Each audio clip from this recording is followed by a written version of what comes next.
So hope that all of you are out there having a grand time and are thinking about a lot of important issues that may be of a concern to you and yours. So definitely, a number of folks are definitely paying attention to what's going on the political front. We know that there are a lot of folks that are paying attention to what's happening in regards to what's happening in politics. And of course, there are a number of great things that are happening on the political front. And of course, we are in the middle of a campaign season. We're also in the middle of a playoff season of a number of sports. I know that hockey is going on. Also, we've got, of course, basketball, which is what I've been following, and I will be following again this evening. Hoping that the team that I'm rooting for, in the sense of the Clippers, can pull off and get ahead as they let Denver knot it up and tie it up, and they're now 1-1. But they are playing today, so we'll see what happens in that game. And then we've also got Toronto and Boston, and I believe that they are knotted at two as well. So everybody's tied up except for Milwaukee and Miami, and that's a 3-1 series. Milwaukee did manage to pull out a win and was able to at least hang on temporarily. So we'll see if they are just a temporary thing, if they're going to really make it a very competitive series, because they were to win another game, then it'd be 3-2. And even though no team has ever come back from 3-0, then it would be a whole other story if they were able to pull off some kind of miracle, because that would be a true miracle if ever a miracle was had. So we're going to see what happens with that, and if that actually goes on, or what happens with that. So we're going to pay attention to that and see what folks have to say in regards to whether that can happen or not happen. I did see today that that current person that occupies 1600 said that he would support an investigation into allegations leveled against Postmaster General Louis DeJoy. He said that he would support DeJoy's removal if it's proven that he engaged in illegal behavior. The Washington Post reported Sunday that five people who worked for New Breed Logistics, where DeJoy was chairman and CEO for 31 years, said they were urged by DeJoy's aides or by Chief Executive himself to write checks and attend fundraisers at his Greensboro mansion. The Post cited two employees who said that DeJoy would then have the employees' bonuses raised to help defray the cost of their contributions, which would be illegal. Democrats are calling for an investigation into the Postmaster General, who was under fire for cutbacks to service at the post office. And I know a number of folks are trying to figure out how the post office will pay in terms of what's going on with mail-in voting and things of that nature. The president said he doesn't know much about the story. When asked if he'd support an investigation into the claims, he said sure, adding that he thinks DeJoy is an honest man. If it's proven that he did something illegal, the president said he would support his removal. Yeah, if something can be proven that he did something wrong, always, the president said, always. They've been looking at me for 4 years. They found nothing. 4 years, think of it, for 4 years.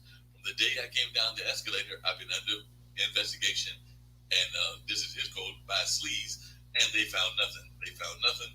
A friend of mine said you have to be the most innocent, honorable man to ever hold the office of president. So that's what he's saying. He's saying that he would go ahead and do the investigation, but he's also saying that he does not believe that there is anything to be had about the investigation in terms of an actual commitment, or in terms of there actually being anything to be said to that particular story. At least that's what he's claiming. So we'll see if that's the actual case, or if that's just more cases of him saying one thing but actually meaning something else. So only time will tell, and we'll just keep following that news story, just like we're following the elections right here in North Carolina. That's right, the North Carolina elections. North Carolina is definitely a battleground state. There is no doubt about that.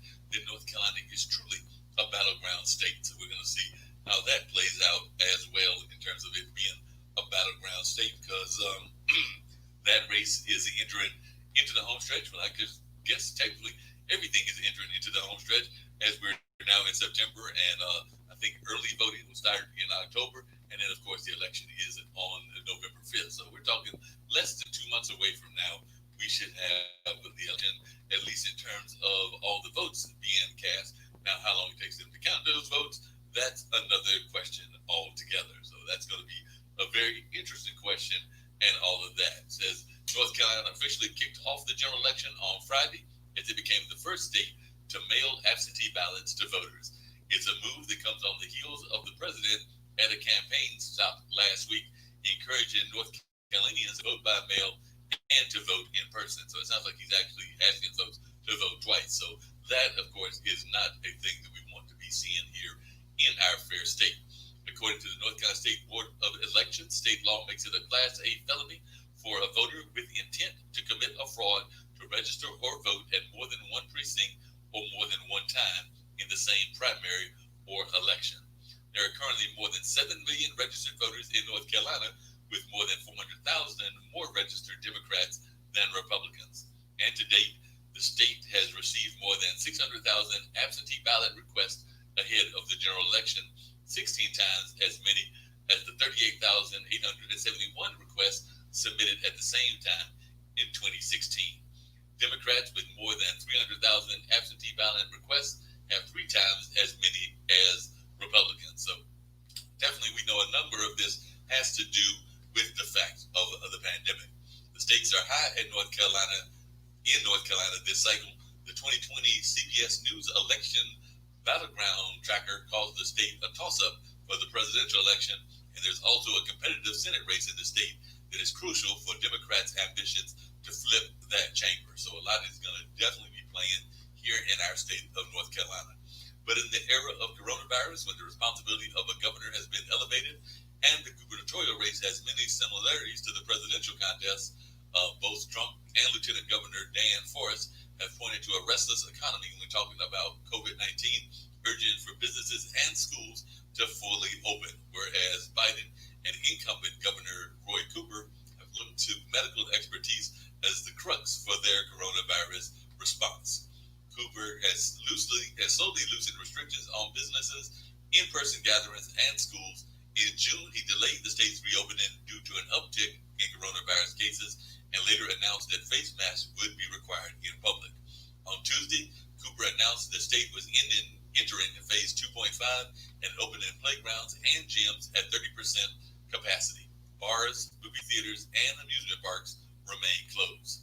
We can do this safely only if we keep doing what we know works, Cooper said at a news conference. He added that until there's a vaccine, the state will continue to take certain precautions. And he also added that we know that some businesses are still closed and that that people are hurting. And the more we can do to slow the spread of the virus, the faster we can turn this dimmer switch on and let everything open. Nobody likes staying at home, but it's a plan that's based on science and based on the facts and based on numbers, according to Chris Hardy, a Democratic district chair on the coast of the state. You're seeing across the country that governors that have a plan, Republican or Democratic side, are perceived better. But Forrest and Republicans have criticized Cooper's approach, saying he hasn't set an end goal. The lieutenant governor has long disagreed with Cooper on a number of issues, and some political scientists describe their working relation as frosty, noting that the two had been very much at odds with each other since they were both sworn in 2017. It seems that Forrest has been an outspoken critic of Cooper's reopening approach when it comes to education, calling his suggestion for masks and half days quote unquote nonsensical. Cooper's campaign has been quick to point out Forrest's missed attendance at Board of Education meetings. Forrest also filed a lawsuit against Cooper in June, claiming that his coronavirus restrictions violate the state's Emergency Management Act by not getting approval from an executive council, but a state court judge ruled in favor of Cooper and the lawsuit was dropped. So definitely looks like we're in the middle of a very tense political campaign here in North Carolina. And definitely looks like folks are noticing that. Matter of fact, the North Carolina Republican chairman told CBS News, North Carolina is a big state, and we've got 100 counties, and you really do need to be in touch with the people of the state in order to govern them. But all you do is stay in your government compound and hear from your staff and make unilateral decisions, and you don't have transparency in the decision-making process. That's a huge problem. However, he was countered by the state's Democratic Party chair, Wayne Goodwin, who says Cooper's approach shows he's being smart and cares about public safety.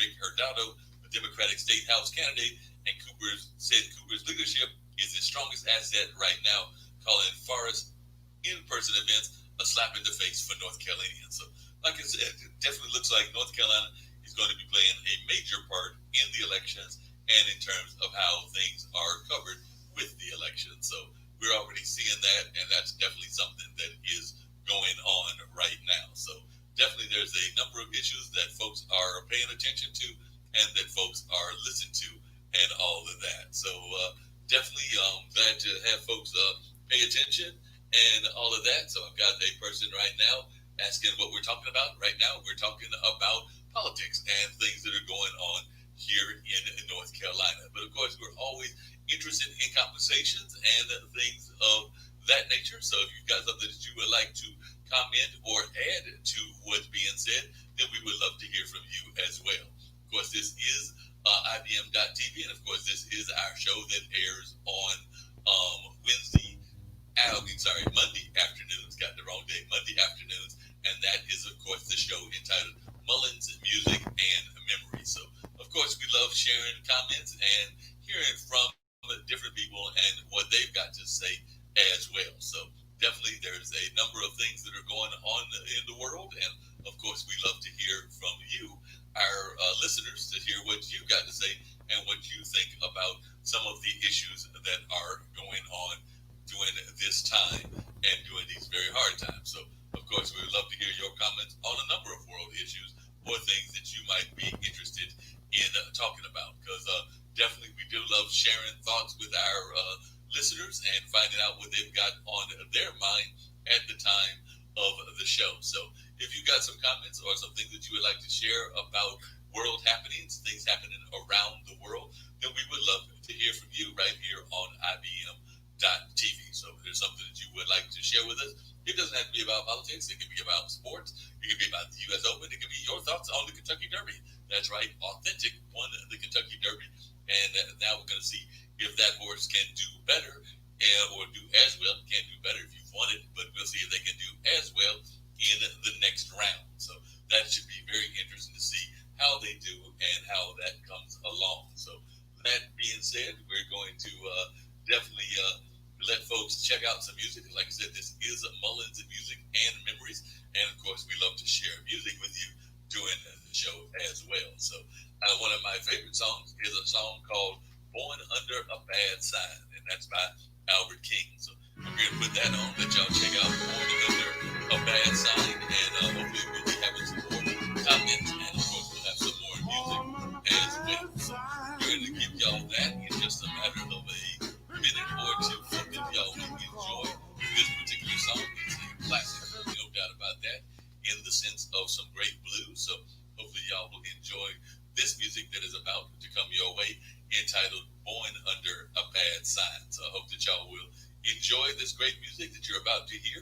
And like I said, if you've got any comments that you want to share with us, we're always definitely interested in hearing what y'all have to say and what your thoughts are. But right now, we're going to go check out Born Under a Bad Sign by Albert King, which is a classic song in the blues. So, and then I'm going to talk about some other events going on.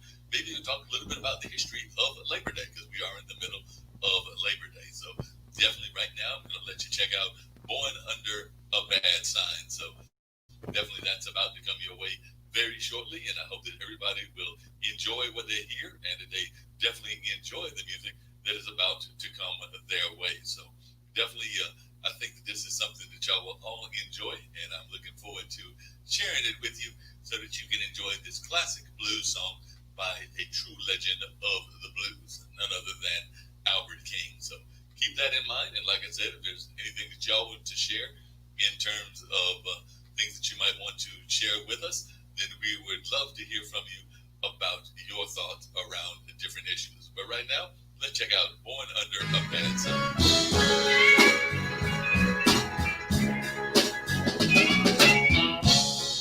Born on a bad sign, been down since I became a call. If it wasn't for bad luck, you know I wouldn't have no luck at all.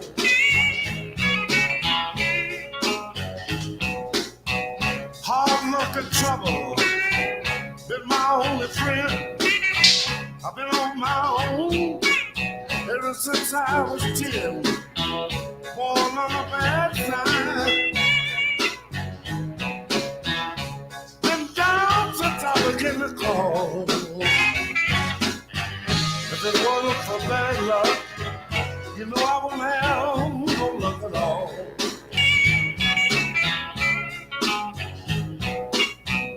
I can't read, I didn't know how to write. My whole life has been one big fight. falling on the bad side. I've been down since I began to crawl. If it wasn't for bad luck, I said I wouldn't have no luck at all. That ain't no lie.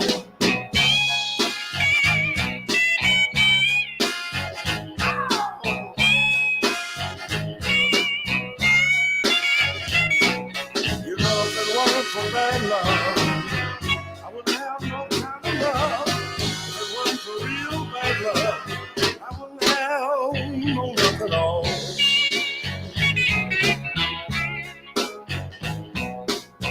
You know, wine and women is all I crave. A big red woman gonna carry me to my grave. Born on the bad side. I've been down since I began to crawl. If it wasn't for bad luck, I tell you I wouldn't have no luck at all. Yeah, I'm a bad luck boy. I haven't bad luck all of my days. Yeah.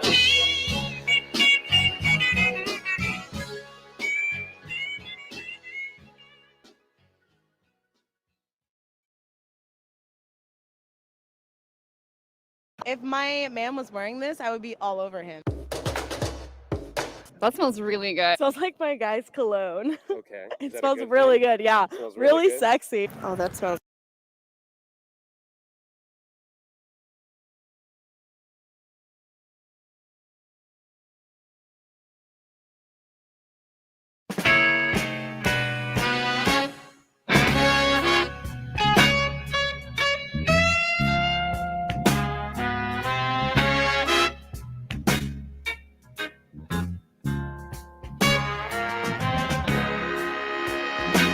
You know, my baby told me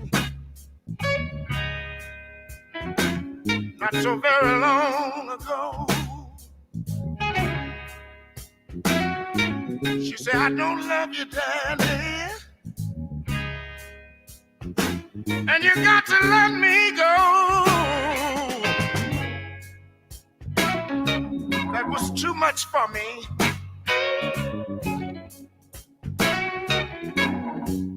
That's why I walk the back street and cry.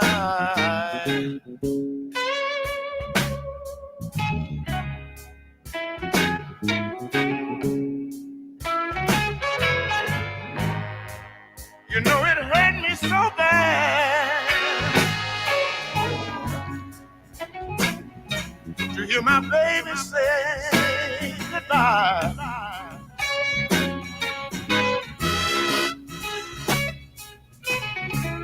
Here's another thing she said.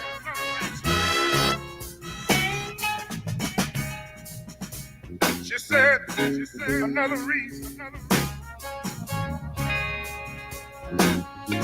that made me want to leave. You ain't got enough of nothing to keep me halfway pleased. I tell y'all that was too much for me.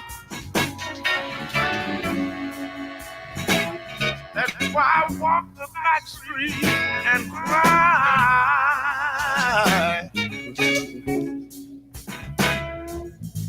Oh yeah.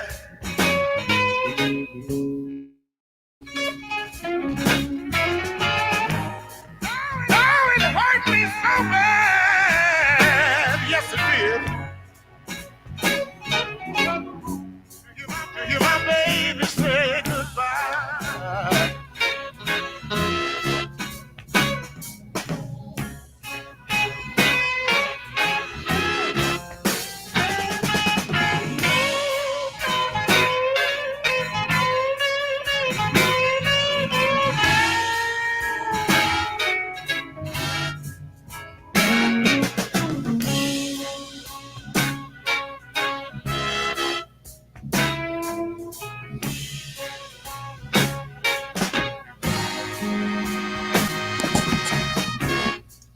say you're a good man, baby, to treat me like you do. Oh yeah.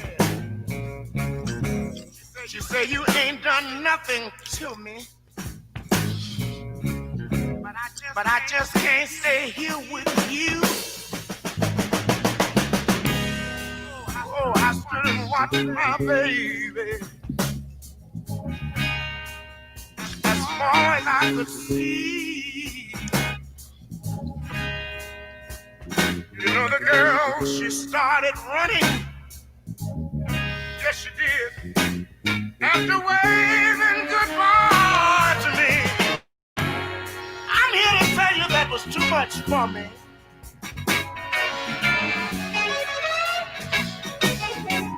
I walked the back street to ride.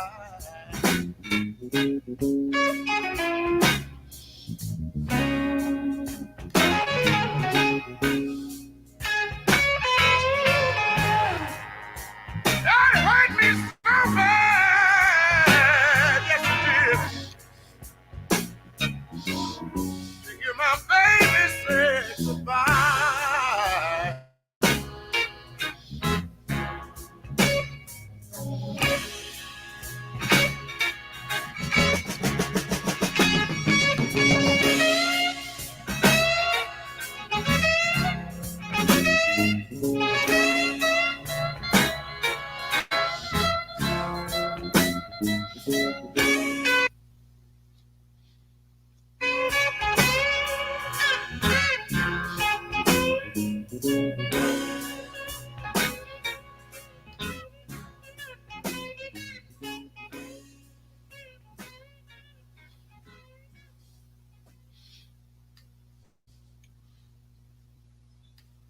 All right,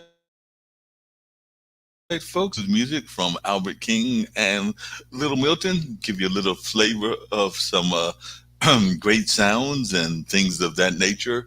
So definitely hope folks are over there enjoying the music that was coming their way. So definitely some great sounds, and I know a lot of folks were probably enjoying what they were hearing. And we're gonna keep some things rolling along with some more music later on. But right now, we're just going to continue conversation about some of the things that are happening in the world and around the world, and just what folks might be interested in learning about. So definitely know that a lot of folks are out there enjoying cookouts and enjoying the weather that is coming their way. It was definitely some very pleasant weather that I was seeing outside. I actually went out there around lunchtime, and definitely the weather was very pleasant. And I don't think it was too hot. It might have been a little bit warm, but not overly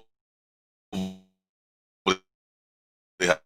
I mean, temperature in the 90s. We've been around 60s and 70s, and that is some amazingly good weather. I'm definitely a fan of those kind of temperatures. I have no problem with that in the least bit. Anytime we've got that kind of temperature, I think most of us can enjoy it and can definitely find that to be something that we can get with. So I know a number of folks are trying to figure out when the weather is going to turn more fall-like and continue to stay on the fall-like kind of front. So we're going to see what happens with that, and we'll just continue to see how folks go in that regard. So it ought to be interesting to hear what happens with that, and whether folks are glad to see that, or what happens in that regard. So definitely, I know a lot of folks are very much concerned about things in the world and what world. So definitely, if you've got some thoughts on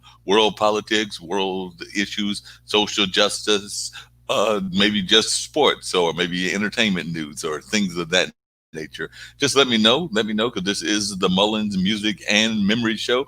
Of course, I'll bring you up some reflections of my own, things that I might have been involved in as a child or as a young man, and things along those lines.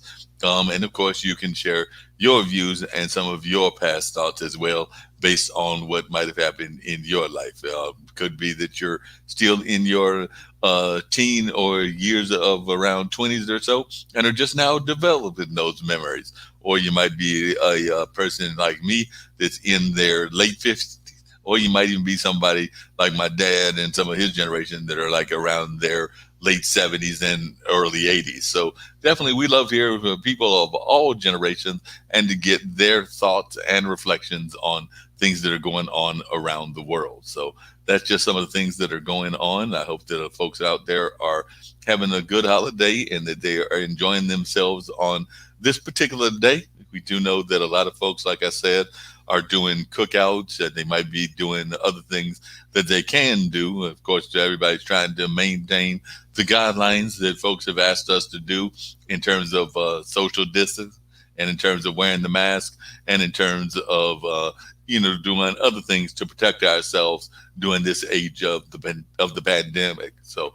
a lot of folks are thinking about these things. They're very much concerned about these things, and of course, there are a number of other things that are going on in the world that have also got folks concerned as well. So I know a lot of folks are reflecting and thinking about what this year 2020 has meant to them so far, because it has definitely been a year of change, a year of a lot of upheaval, a year of just amazing things that have gone on around the world. So I know a lot of folks are even thinking about ways to engage folks, even in this age of what's going on. We're even seeing protests and other things that are taking place. And some of that is around Black Lives Matter. Some of it is around other issues that people are concerned about, including trying to get equality in pay, whether that's equality in pay for women or for what some people might consider frontline workers, and not just hospital workers, but also those that are working in the restaurant and other businesses as well. So a number of folks are very much concerned about a lot of these things and are definitely paying attention to these things on a regular basis. So hopefully y'all are doing the same, keeping track of what's going on in the news and adding your thoughts and your reflections on a number of these things that are happening around our world. So that's some of what's going on here. I know a number of folks have been paying attention to a lot of things that are going on and that are continuing to go on. So hope that everybody out there is continuing to pay attention and definitely staying engaged, because staying engaged is very important in this day. Like I said, it's very easy to get disengaged if we choose to, but I would urge us not to, because this is just a time when disengagement is not something that should be encouraged. So we should need to find more ways to get engaged and to stay engaged in what's happening in the world, because there's so many things that are going on and that we need to be always aware of, because there are just a lot of things that are happening. And like I've always been a big fan of staying engaged and being involved in the politics of your area. I remember even when I was in school in Milwaukee, back at Marquette, I definitely tried to stay engaged and was involved in a number of organizations there on campus. I was a member of the Amnesty International. Our college chapter, of course, was involved with some of the African American organizations there in terms of like political organizations. I think that we had a student union, African American student organization, and I was definitely part of that. And then, of course, there were some other organizations that I was part of as well.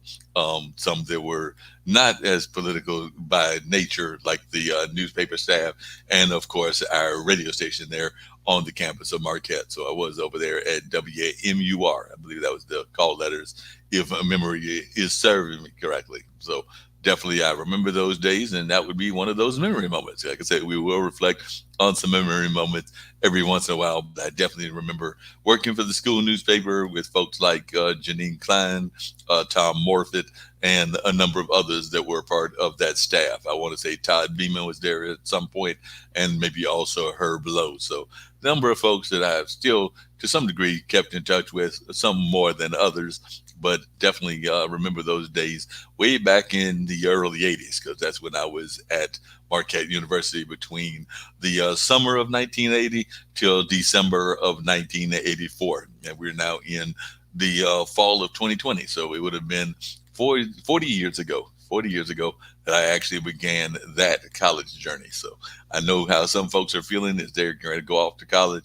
and get ready to start that phase of their life. So definitely, I can relate to what some folks may be thinking about what's going on and how that may be impacting them. So definitely, I know a lot of folks are keeping their minds on a lot of these very important issues. They are very important in this day and time of ours. So I know a lot of folks are definitely staying engaged and trying to figure out what they can do in these hard times and with the things that are going on in their lives. So that's one of the things that's happening over here is we're finding folks that are having to pivot. I know that's a new favorite word for many people is folks are pivoting from one thing to another just because of what's going on in the world with the pandemic and more things along that line. So definitely it'll be interesting to see more and more about how that plays off and what happens with that. And by the way, it looks like speaking of things that are going on in the world that can be somewhat depressing and everything, but we do have to keep track of all that is going on in our global world. But it seems that California has set a record as wildfires have torched more than 2 million acres so far this year. Just in the year of 2020, 2 million acres have been devastated by fire there in California. It says intense heat, parched conditions, and significant wind events fueled record shattering wildfires and strained the electrical grid across much of California on Monday, forcing the Forest Service to close 8 national forests. California has been struggling with a record breaking fire season this year. More than 2 million acres have already burned. The days ahead look equally grim. Existing fires are displaying extreme fire behavior. New fire starts are likely.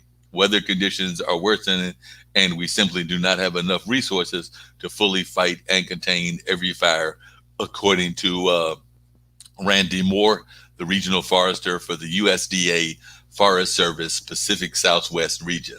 More than 20,000 lightning strikes in the past 3 weeks has sparked almost 2 dozen major fires, according to Cal Fires. The fires have burned looks like tens of thousands of acres, destroyed homes, and caused thousands in terms of looks like that might be residents to flee. So caused thousands of residents to flee.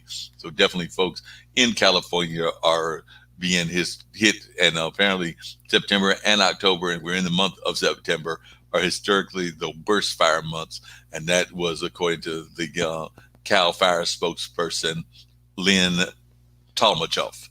Says that it's usually hot and the fuels really dry out, and we see more of our wind events. Says widespread power outages had not materialized, although almost 60,000 homes and businesses were dark on Monday afternoon. Pacific Gas and Electric warned customers in Central and Northern California that power might be cut Tuesday because of the increasing fire danger. So definitely looks like our brothers and sisters in California are dealing with some very harsh weather. And of course, our thoughts will go out to them and our prayers as well. So definitely looks like a number of things are happening in that area of the country and that they are still dealing with stuff on a regular basis. So hopefully things will get better for them and things will improve in the very near future. So definitely we're seeing how a lot of climate things can also impact what is going on around the world. And I do know, like I mentioned on our show here or on our network here yesterday, that there is some severe typhoon-like weather that was hitting Tokyo and Japan. So that was yesterday, and I imagine they're probably still dealing with that as well even today. So, like I said, a number of things are happening around the world that are impacting what's going on globally and internationally. So globally and internationally are basically the same thing. So definitely we're seeing a number of things that folks are paying attention to and that folks are looking at everything. So apparently the Atlantic, which is where we're at, is going to have some weather coming as well. It says that the Atlantic is staying busy as tropical storm Paulette is coming our way as well. So it just formed, but and forecasters apparently are eyeing other trouble spots as well. So it says the bustling Atlantic basin isn't taking a Labor Day breather One depression intensified Monday into a tropical storm, and forecasters are tracking multiple areas that could spin up trouble this week. The Eastern Atlantic is going to become quite active during the next few days, according to a hurricane expert, Dan Kavlatsky. And Tropical Storm Paulette formed in the Atlantic with a maximum sustained winds of 40 miles per hour, according to the National Hurricane Center.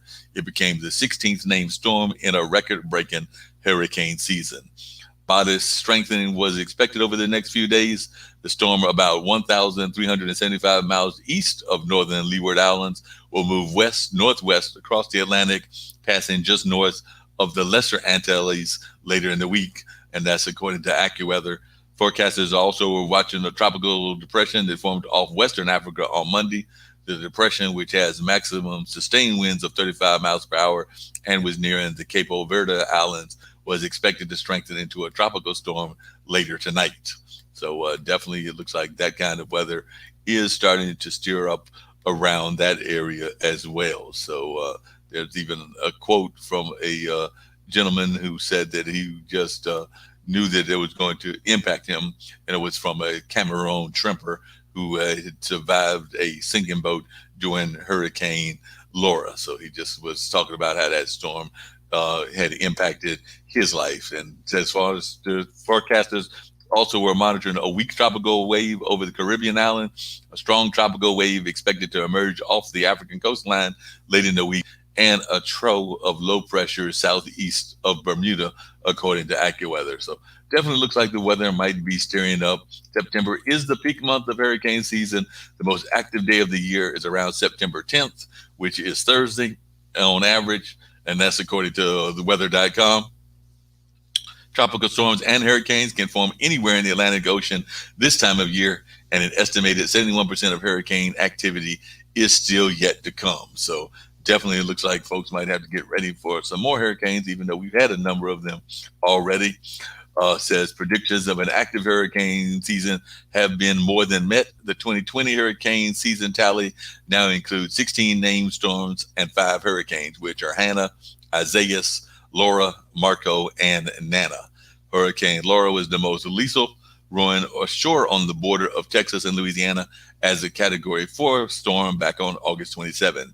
The storm pulverized buildings, severed power lines, clogged streets with debris, and unfortunately left at least 25 people dead. So definitely that's been the most impactful so far, and hopefully we will not have any more to do that kind of damage anytime soon, because we do know that that kind of damage can be quite devastating. So hopefully things will pick up, and we won't have to deal with any more of those kind of weathers, even though, like I said, we are in the midst of hurricane season, and it is something we have to think about and be prepared for, even in the course of what else is going on in the world with the pandemic and a number of other things. So that being said, we do have to pay attention to all things that are going on in the world, no matter what might be happening, and we need to pay attention. So that's what's happening over there in the sense of the weather. And definitely, I'm going to give y'all a little bit more music, and then I might come back and talk a little bit more sports. And also got some music that somebody sent me. So I'm going to give y'all some music that's going to be like some original sound and things of that nature. So I'm definitely looking forward to y'all catching that. But gave y'all a little bit of blues earlier. I think it might be a little time for, I think we'll keep it on a blues track, but I might give you some jazz during the course of the time between now and 7 as well. But right now, we're going to keep it on that blues track. I might give you a little bit of, how about some Johnny Teller? Johnny Teller sounds like a great choice for some amazing blues. So he's always got some great sounds and some amazing tunes. So I think I'll give y'all a little bit of Johnny Teller, and maybe even one of my favorite songs, which I know a lot of folks out there can relate to, because, a lot of us are facing this whole concept of those last $2. Because unfortunately, a lot of us are facing poverty and other things that we did not want to be facing. But that being said, that's just what we got to deal with. And that's just how we got to roll, because things are very difficult. And unfortunately, I know a lot of people out there with the economy can relate to the concept of having their last $2. So I know definitely I can relate to it, and I'm sure a number of others can as well. So, going to give y'all a little bit of Johnny Taylor as we hear the song "My Last $2," and I'll come back with some more great sounds in a little bit as well. But I think y'all would really enjoy this sound entitled "My Last $2."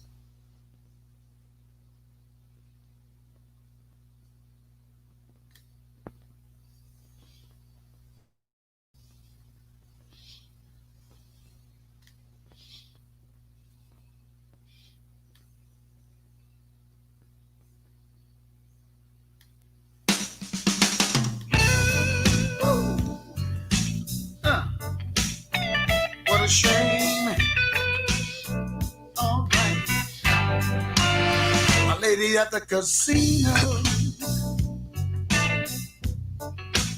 she lost all her money.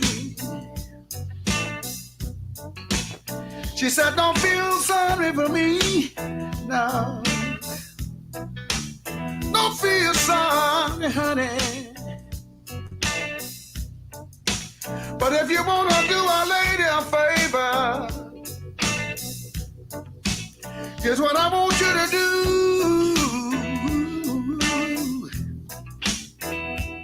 Just loan me $2. Oh, until the next time I see you. But these last $2,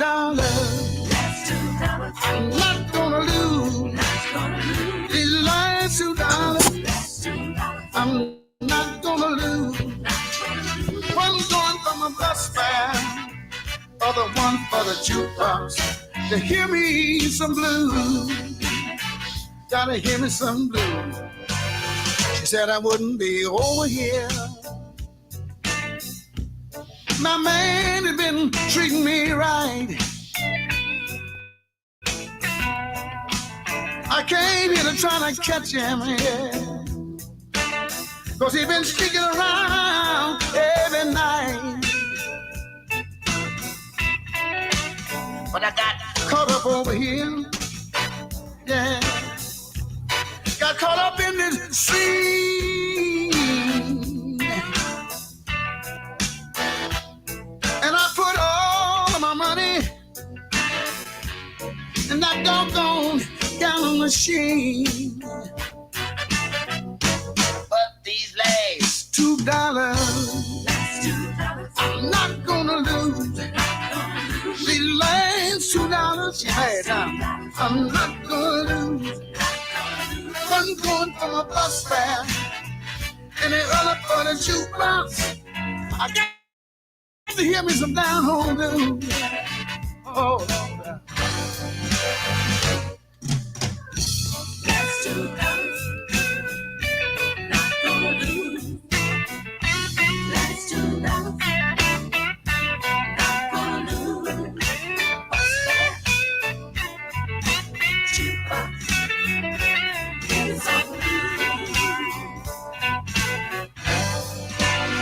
Lady at the casino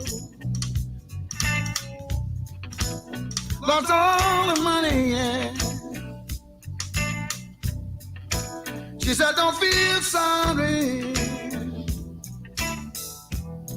Don't feel sorry, honey. If you want to do a lady a favor, here's what I want you to do.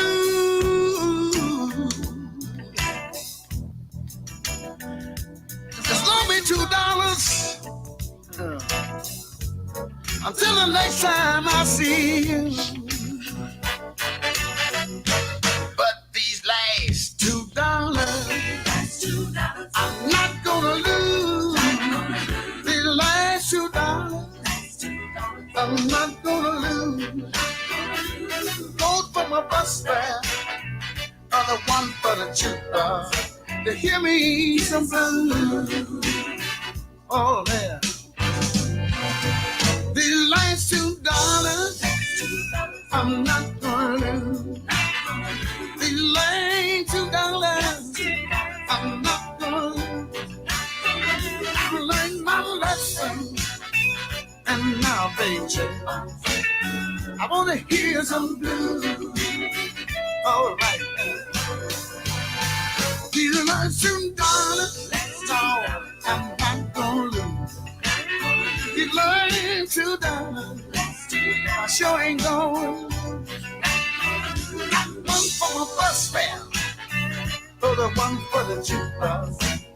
I got to hear me some blues.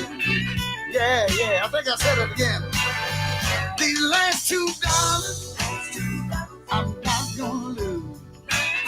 These last $2, sure ain't gonna lose. One goes for the bus fare, for the one for the jukebox. Oh, you got to hear me some down.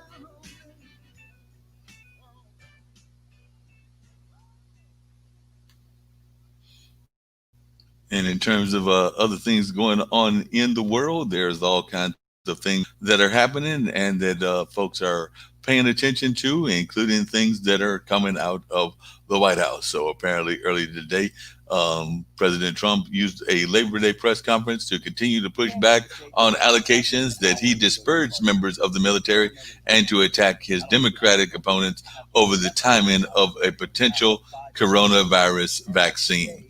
Speaking from the North Portico of the White House, Trump echoed many of the same themes he has raised on the campaign trail, repeatedly criticizing Democratic nominee Joe Biden and defending his record on the economy and the COVID-19 pandemic.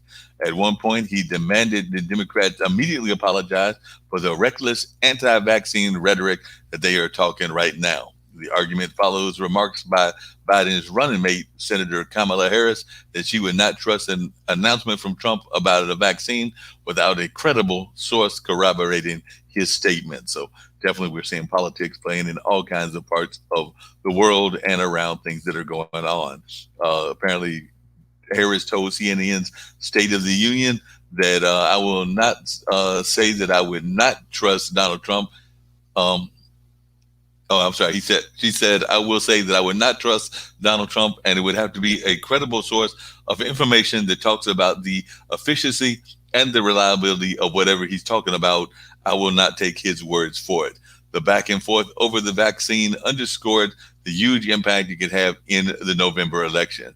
Trump acknowledged he wants a vaccine quickly. He has said his motivation is not political and continued to suggest one could be ready by October. So he's saying that they could have one ready by October. Two-thirds of U.S. voters said they won't try to get a coronavirus vaccine as soon as it became available, and 1 in 4 say they don't want to ever get it, according to a new USA Today Suffolk poll released the same week that the number of COVID-19 cases surpassed 6 million. So two-thirds of Americans say they won't get COVID-19 vaccine when it's first available. Asked if he would take a vaccine before the election if one was available, Biden said he would want to see what the scientists said and argued that Trump's past misstatements have undermined public confidence in public health officials. Biden then said he would take a vaccine if one were available. If I can get a vaccine tomorrow, I'll do it. If it costs me the election, I'd do it. Trump also continued to defend himself against explosive allegations reported last week in The Atlantic that he decried members of the military and America's war dead as losers and suckers. Trump repeatedly pointed to a statement over the weekend from former White House Deputy Chief of Staff Zach Vontes that he did not hear the president call anyone losers when I told him about the weather. Only an animal would say a thing like that, Trump said of the underlying allegations. Several news outlets, including the Associated Press and Fox News, have confirmed many of the statements the Atlantic piece reported were made by Trump. So definitely Trump acknowledged that he might be less popular with military leaders than with the rank and file troops. He claimed that that was because senior officials at the Pentagon want to do nothing but fight wars. He also hit on several other topics during the news conference. He said the negotiations over another economic stimulus to address the impact from coronavirus were at a standstill because congressional Democrats did not want a deal. Asked why he wasn't personally seeking to start negotiations, he said, I'm taking the high road by not seeing them. That's the high road. So apparently not meeting with folks is the high road, according to what he's saying. Trump said he would support an investigation into the Postmaster General Louis DeJoy, and we mentioned that earlier. He spoke angrily about Biden and others in connection with the Russia investigation that consumed much of his first term, and he refused to say whether he wants to see his political opponents indicted for what he has claimed without evidence are crimes that were committed against his campaign during the 2016 election. So he's definitely trying to go in that regards and in that direction. So we'll see how that plays out, what folks think about that, whether it gets any what they call traction and all of that. So we're going to find out how all of these things play out, what happens with it, and if anybody makes that a deciding factor in their vote. Because, like I said, the important thing is that we do need to get folks out there to get that vote on. The voting is very important. So, definitely, no matter what your thoughts are about the current people occupying the White House, Congress, Senate, I would even argue your local offices, definitely get out and vote because you really can't complain unless you've done your part. So I would definitely urge folks to get out there and exercise that right to vote and to get out there and get their votes counted as well. So that would be something that I would definitely suggest for folks to do. I know that I've been voting regularly throughout the course of the elections, and I plan to be out there maybe as early as the middle of October when we have early voting. I don't know if I want to do the absentee voting, but that's just my thoughts on that. I mean, I'm not knocking those who want to go that route. I'm just thinking that I might want to actually do in person. And if that's the case, I will be there in the middle of October to get my vote in. At least that's my plan as of right now. You know, all things are subject to change, even our plans. So, like I said, we'll find out how that goes. And speaking of things that are going on, apparently a few hundred boaters doubling as supporters of the president crossed the channel between Lake Erie and Presque Isle Bay on Sunday, honking horns, flying Keep America Great flags, and waving the dozen of land-based Make America Great Again backers in a show of support for Trump's reelection campaign organized by Austin Detzel, a 19-year-old college sophomore who supports the Republican president. Sunday's boat parade included vessels of all sizes, including personal watercrafts. It's been happening all over the country, and honestly, I thought someone in Erie would have done this by now, but nobody did, Detzel said. With COVID, there's nothing to do anyway. This looked like fun. The Erie rally had a better ending than a similar event on Saturday in Texas, where 5 boats participating in a parade in support of Trump's reelection sank on Lake Travis west of Austin. So that was not good. Trump supporters who helped him narrowly carry Erie County in Pennsylvania in 2016 didn't just come by the sea. They came by the land too, from the vacant West Kmart Plaza in Mill Creek Township. And his backers rode motorcycles, cars, and even semi-tractors through the Erie area to Dobbins Landing. Republican Brian Shank, a member of the Erie City Council, said he was proud of the turnout. He said he put up a little Facebook post up, and now I've got tractor trailers here and motorcycles. I've never met these people before in my life. So, and then he also added, they're American and they're tired of our country and the direction it's going. And they're showing people we're not the silent majority, we are the majority, and we're going to make some noise. We're going to get out and vote. Definitely from dark shadows to thugs on a plane, Trump waded deeper into conspiracy theories as the election nears. So apparently Mark Schumacher wore a shirt bearing Trump's image underneath his denim button-down. A flag he held had the same image on it. Lori Schumacher, his wife, carried an American flag. And a lot of folks, no matter what side of the divide they are on, are considering this the most important election of their lifetime. So I'm definitely hearing that both from folks on the right as well as from folks on the left as well. So it's going to be interesting to see who is actually going to get their support out more than the others. So definitely ought to be interesting to see what happens with that. But in this area, it says local Democratic leaders and candidates spoke to a small crowd and helped register people to vote at an anti-hate event in nearby Liberty Park and at Dobbins Landing. Political activist Jasmine Flores and 36 other demonstrators held signs reading Black Lives Matter and No Trump, Pence, No KKK, No Fascist USA, among other signs. A few others carried signs in support of former Vice President Joe Biden, the Democratic nominee. So looks like definitely folks on both sides are getting mobilized, and it ought to be interesting to see which side gets their forces mobilized the most. So this is some interesting times that we are in when it comes to politics and world affairs. So it'll be interesting to see how that plays out and what folks have happening in regards to that. So a number of folks are probably trying to figure that out themselves also. So we definitely ought to be interesting to see how it all plays out and what folks have when they deal with that. So definitely, folks are also thinking about their money and their finances. So that's a very important issue, and definitely looks like it's impacting how we're doing things with even in the sense of the economy and how it's impacting the buying of homes. Because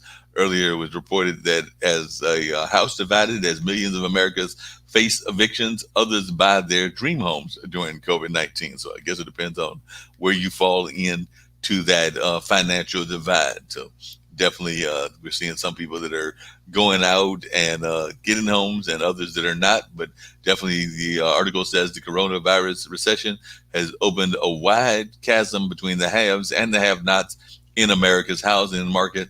Some people can't afford to flee cities and upgrade their life at a time when the median price for a home is at its highest ever.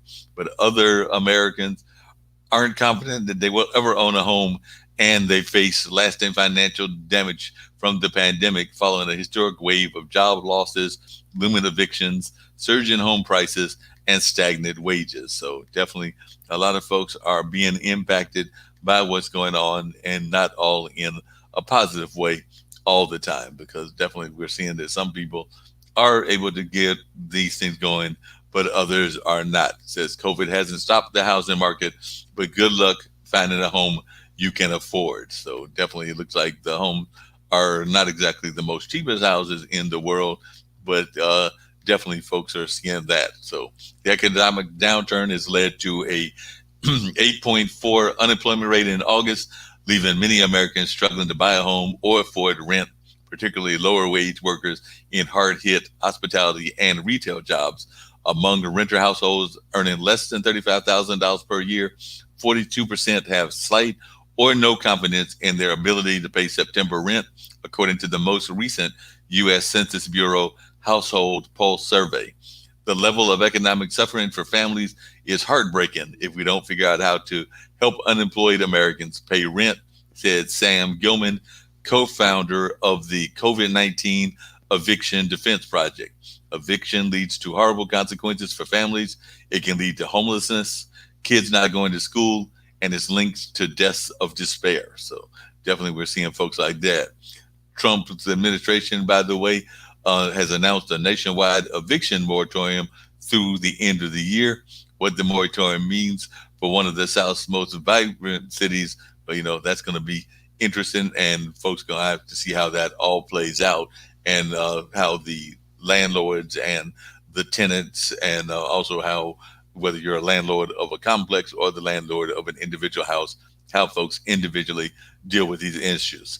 But last Tuesday, the Trump administration said it is implementing a national 4-month moratorium on residential evictions. It goes into effect Friday and will run through December 31st, applying to individuals earning less than $99,000 a year and who are unable to make rent or house payments. The move comes after Republicans and Democrats in Congress failed to reach a deal on another coronavirus rescue package. The moratorium is a vital step because it will protect millions of Americans from becoming homeless through the December holidays, housing experts say. But it doesn't solve the eviction crisis, they added, since there are loopholes in the moratorium that may leave some renters at risk of removal. The order would meaningfully reduce the number of Americans who are at risk of non-payment evictions, but it doesn't help renters pay rent, said Gilman. Some experts have argued for extending enhanced unemployment benefits so that renters and homeowners who need emergency cash can pay their rent and mortgages. We are only delaying this huge buildup in rental debt and the precursor to eviction. We still need rent relief from Congress to solve the underlying economic conditions, said Gilman. Once rent comes due after the holidays, the circumstances for millions of Americans likely will not have changed. An estimated 30 million to 40 million Americans are at risk of eviction by the end of the year once the moratorium expires, according to Gilman. So, home buying also demand signals wealth divide. Even as millions of renters fear losing their homes, the housing market has become a bright spot in the economy and could even drive its recovery. That marks a very different trajectory for housing compared with the aftermath of the 2008 financial crisis, which saw a collapse in the real estate prices. Homeowners with secure, higher paying jobs and access to cash and credit have been able to take advantage of record low mortgage rates. Meanwhile, job losses disproportionately affect low income and black workers, housing experts say. And there are deep disparities as well. For white households, the national home ownership rate stood at 73.7% in the first quarter of this year, up from 73.2% in the first quarter of 2019, according to a recent report from real estate brokerage Redfin. For black households, the rate was 44% during the first quarter of 2020, up from 41.1% a year prior. The value many black Americans have missed out on because they were impacted by systematic racism in housing could have been passed down to children and grandchildren, paying for things like higher education, child care, starting a business, and down payments on their own home, according to Taylor Amar, an economist at Redfin. House prices are rising, and the home improvement industry is booming during the pandemic as more Americans work from home, leading them to spend money on new properties or customize their living spaces. Some people are suddenly flush with cash and have access to cheap borrowing. Home sales have continued to rise, leading to a record breaking prices despite another spike in the coronavirus cases in part of the U.S.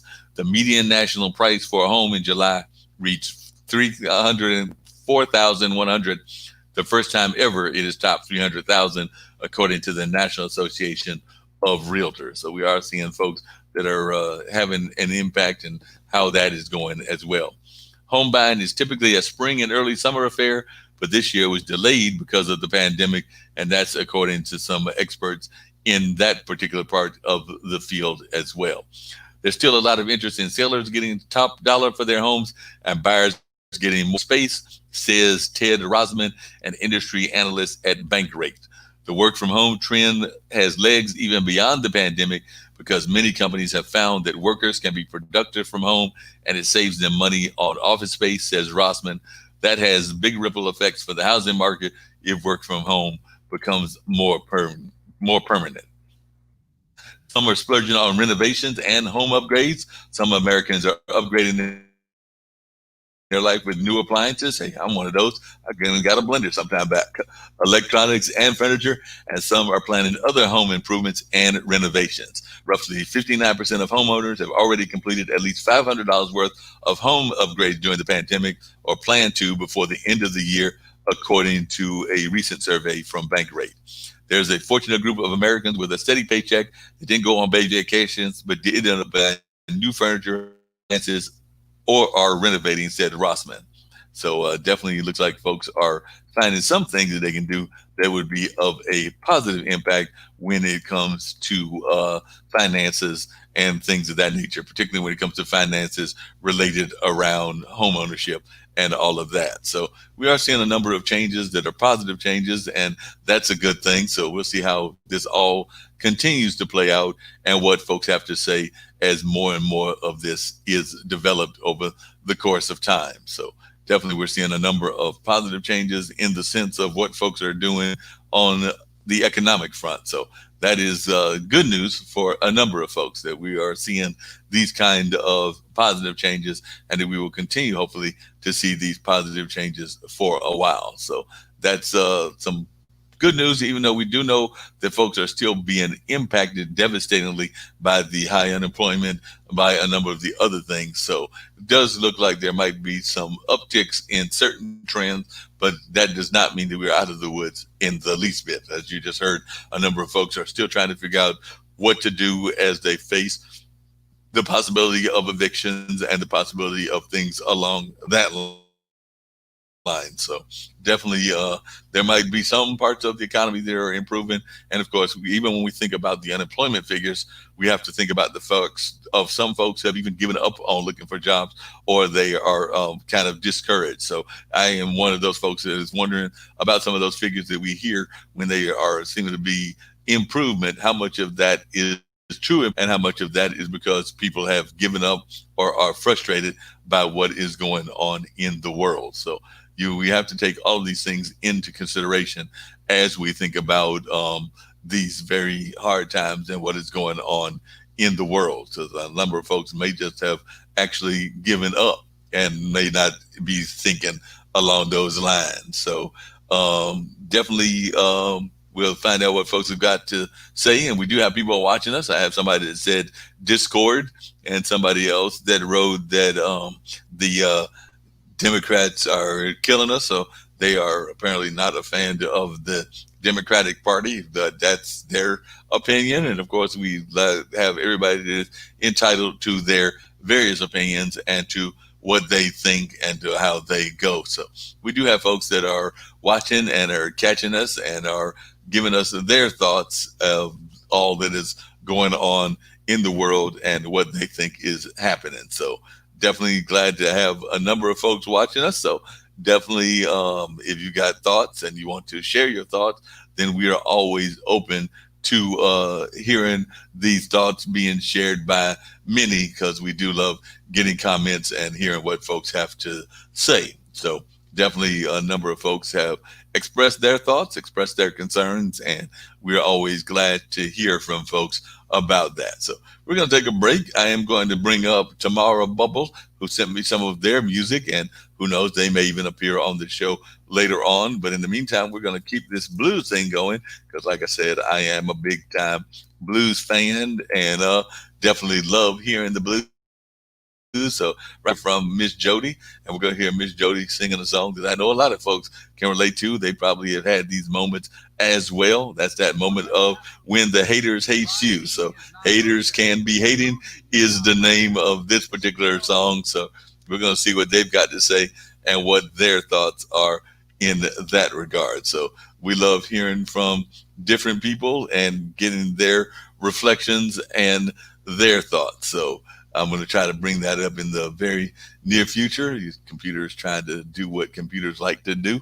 So we will see how that all works out, and we'll get you Haters Gonna Be Hating, which is definitely a classic blues song. And I know a number of folks will enjoy it once I'm able to bring it up and to give y'all this particular song. So definitely, as I was saying earlier, if anybody's got any thoughts that they want to share, we are always here at IBM.TV. Love hearing comments from folks and love hearing what folks have got to add to the conversation. So definitely, I know a number of folks are always interested in sharing their thoughts, sharing what's on their mind, and just kind of like going along with the flow. So definitely, I'm hoping that many of you will also have your shots, because we love hearing from different people and hearing what they've got to say and what their thoughts are about what's going on in the world. So that being said, I'm definitely going to bring up that particular song, and I hope that y'all will enjoy what Miss Jody's got to say about haters going to be hating. So definitely look forward to hearing this particular song.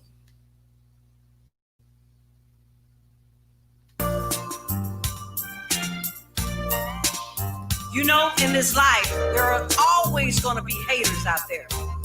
I know there's somebody out there that's hating on you. There's somebody out there that's hating on me too.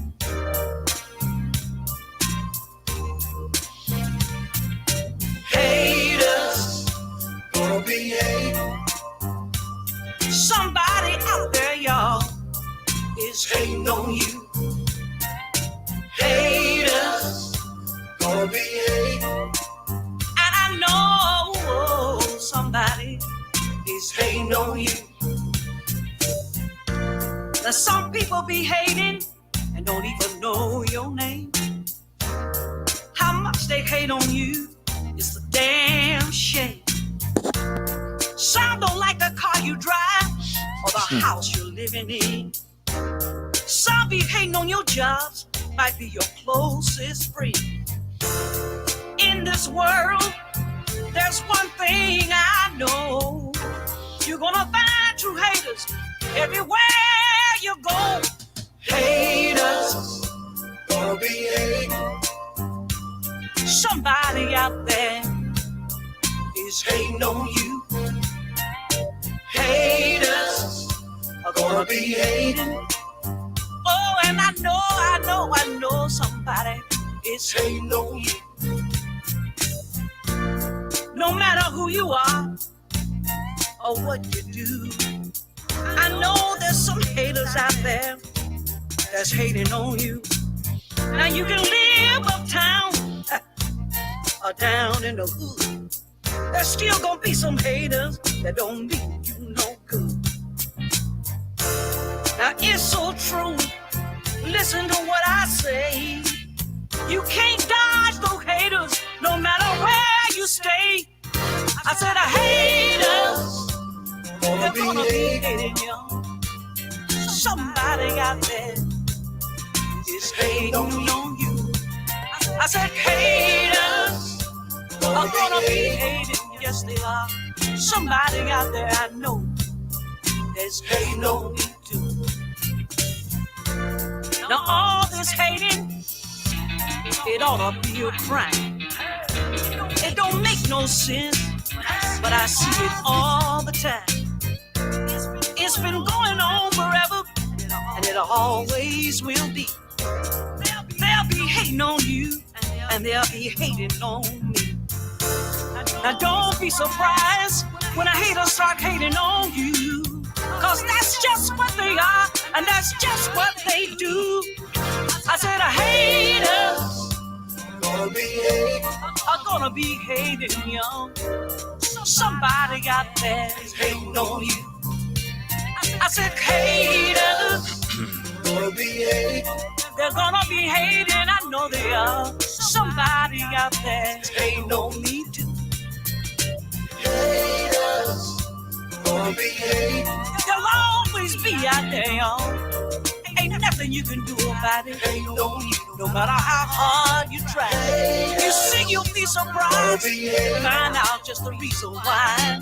Some haters out there are hating on you, hating on you.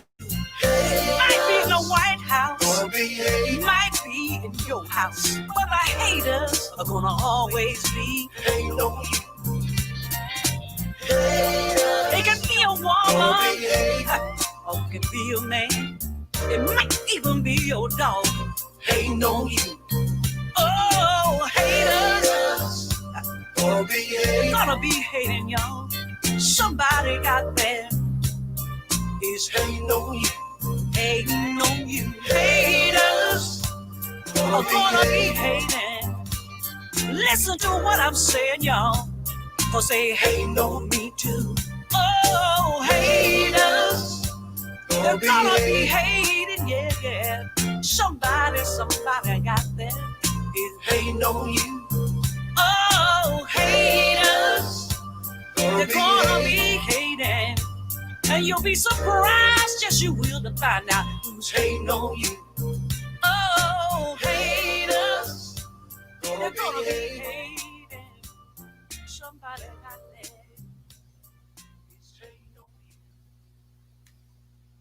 you. All right, then. That was a little bit of Miss Jody doing her thing and definitely giving us some great sounds and definitely one of my favorite songs. I know a lot of folks out there can relate to that particular song. They can definitely relate to what was being sung about because they've also faced that as well. Folks that might be hating on them and not doing well by what they were having on their mind. So we definitely know folks can relate to that thought and can definitely even like get with what they're saying. So it'll be interesting to see whether folks have comments on that particular song, what they think of that particular song, because of course we do love providing y'all with great music and just some amazing sounds that you may enjoy that you may have on your mind. So definitely, I know a lot of folks out there that can relate to what was being sung about and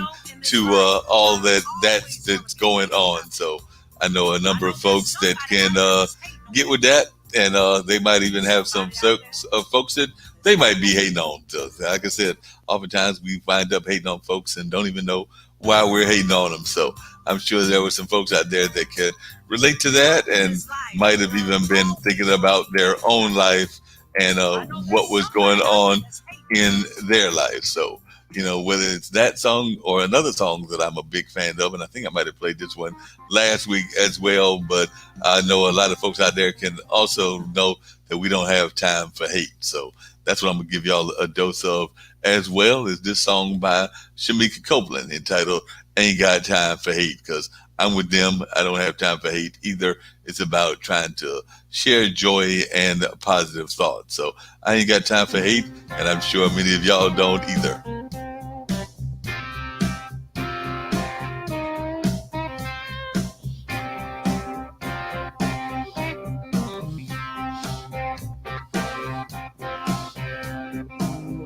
Where's your wings, little angel?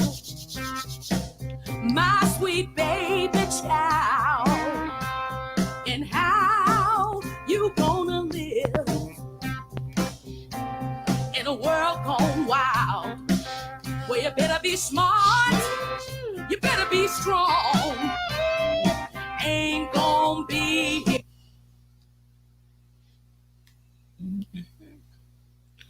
Yeah, hold on. And apparently we get alone. I don't care if you're rich, never had a dime. This whole life is an uphill climb, and I ain't got time, ain't got time, ain't got time for hate. One more moment is a moment too late. We ain't got time for hate.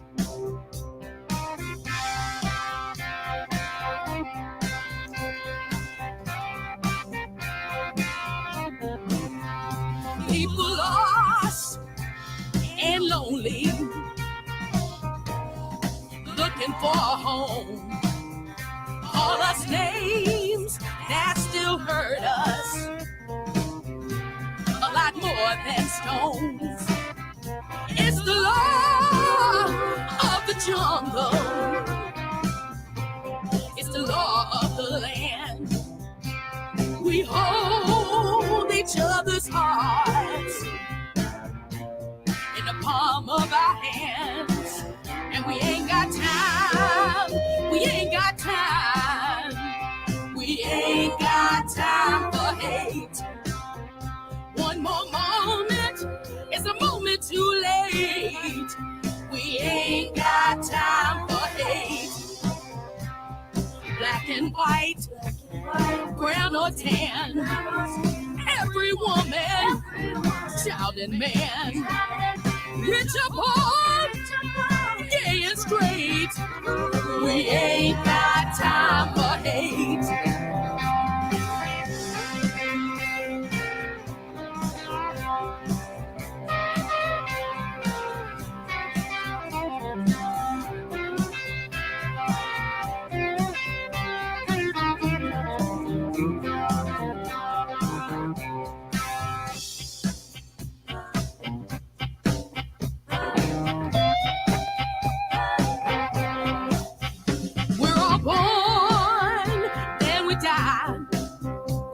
This earth, and we don't know why.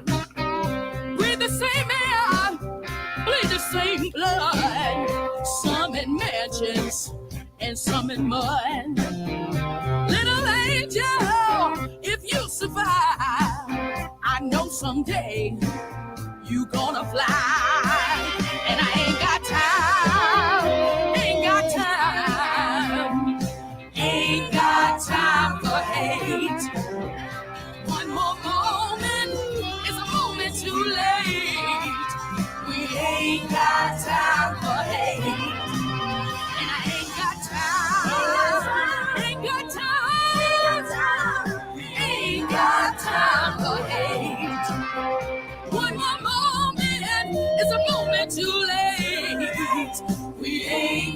time for hate. We ain't got time for hate. We ain't got time for hate.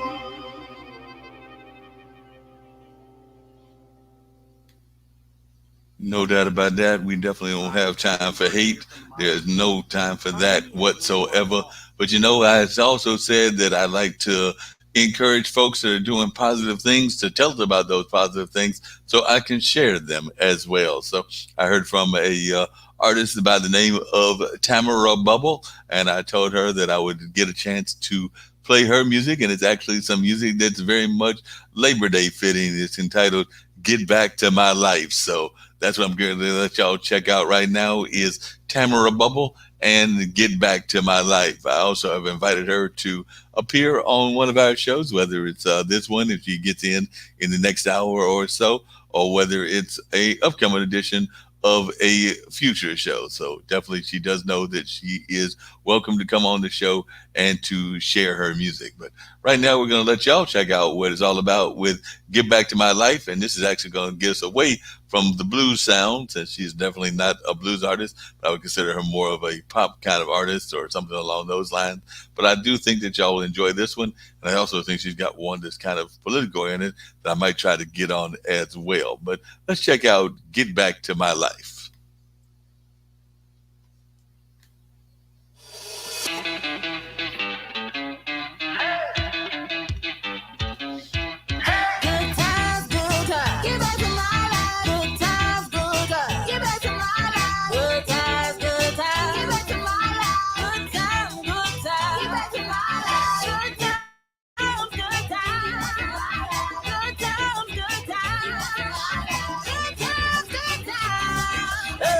Are you ready? Can we have a little fun? Do you really wanna soak up all the sun? Do you really wanna? Do you really wanna? Do you really? Do you really? Do yeah? Are you ready? Can we have a little fun? Do you really wanna soak up all the sun? Do you really wanna? Do you really wanna? Do you really? Do you really? Do yeah? Back, yeah, we outside. Back, we outside. Say hello to good times. Say hello to good times. Oh my, come on now, and don't be shy.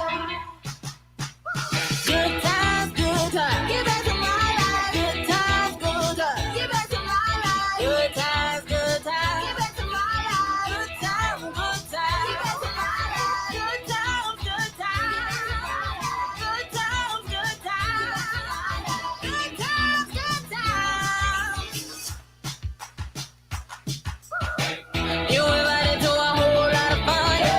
We been waiting on you, ready, here it comes. We gon' be alright, all in one, yeah. Are you ready?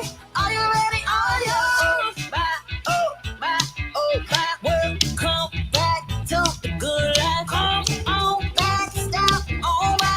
Come and say hello to good times. Good times, good times. Get back to my life. Good times, good times. Get back to my life. Good times, good times. Get back to my life. Good times, good times. Get back to my life. Good times, good times.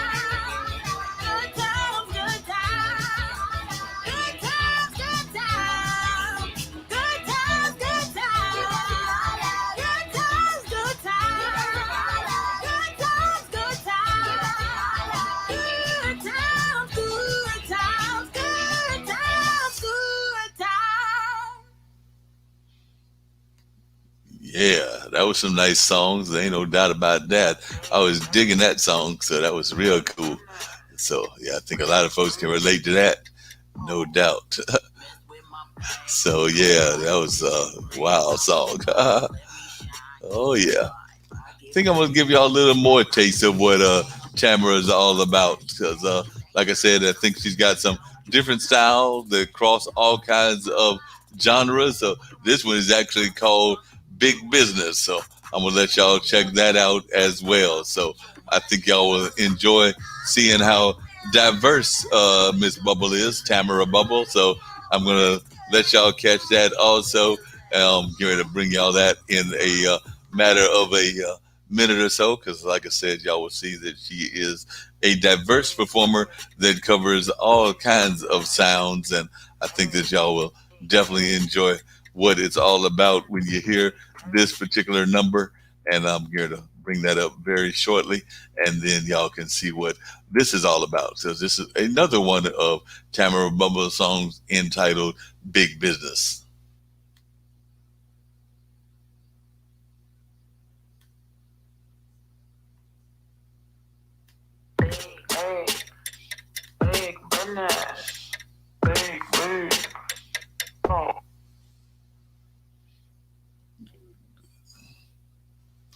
Yeah.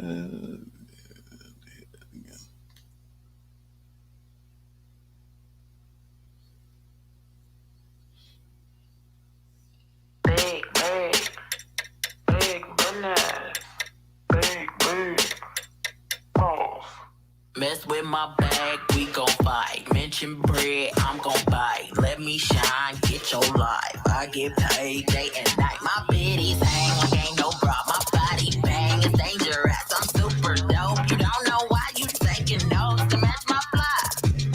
Where your money at? Put your money up. Where your money at? Put your money up. I'm big business. That's a real good business. Money in my birthday. You can mind your business. I'm big business. You up here sad, get out my sight. You out here hating with all your might. You know you die to be this right. You know you jelly, know you dry. With all that stuff, you don't want none. You feeling froggy, then go jump. You ain't been bossy, you just gon' run. Run up, get done up, I finish your fun up. Where your money at? Put your money up. Where your money at? Put your money up. I'm big business. That's a real good business. Money in my birthday. You can mind your business. I'm big business. Such a trick, got them tricking. I get money, they gon' miss it. I'm in that bread, I need my space, spin that way. Such a trick, got them tricking. I get money, they gon' miss it. I'm in that bread, I need my space, spin that way. Transactions, a whole lot of money. I get this action like transactions, yeah, I get the money. A lot of you acting broke. Transactions, a whole lot of money. I get this action like transactions, yeah, I get the money. A lot of you acting broke. I'm big business. That's a real good business. Money in my birthday. You can mind your business. I'm big business.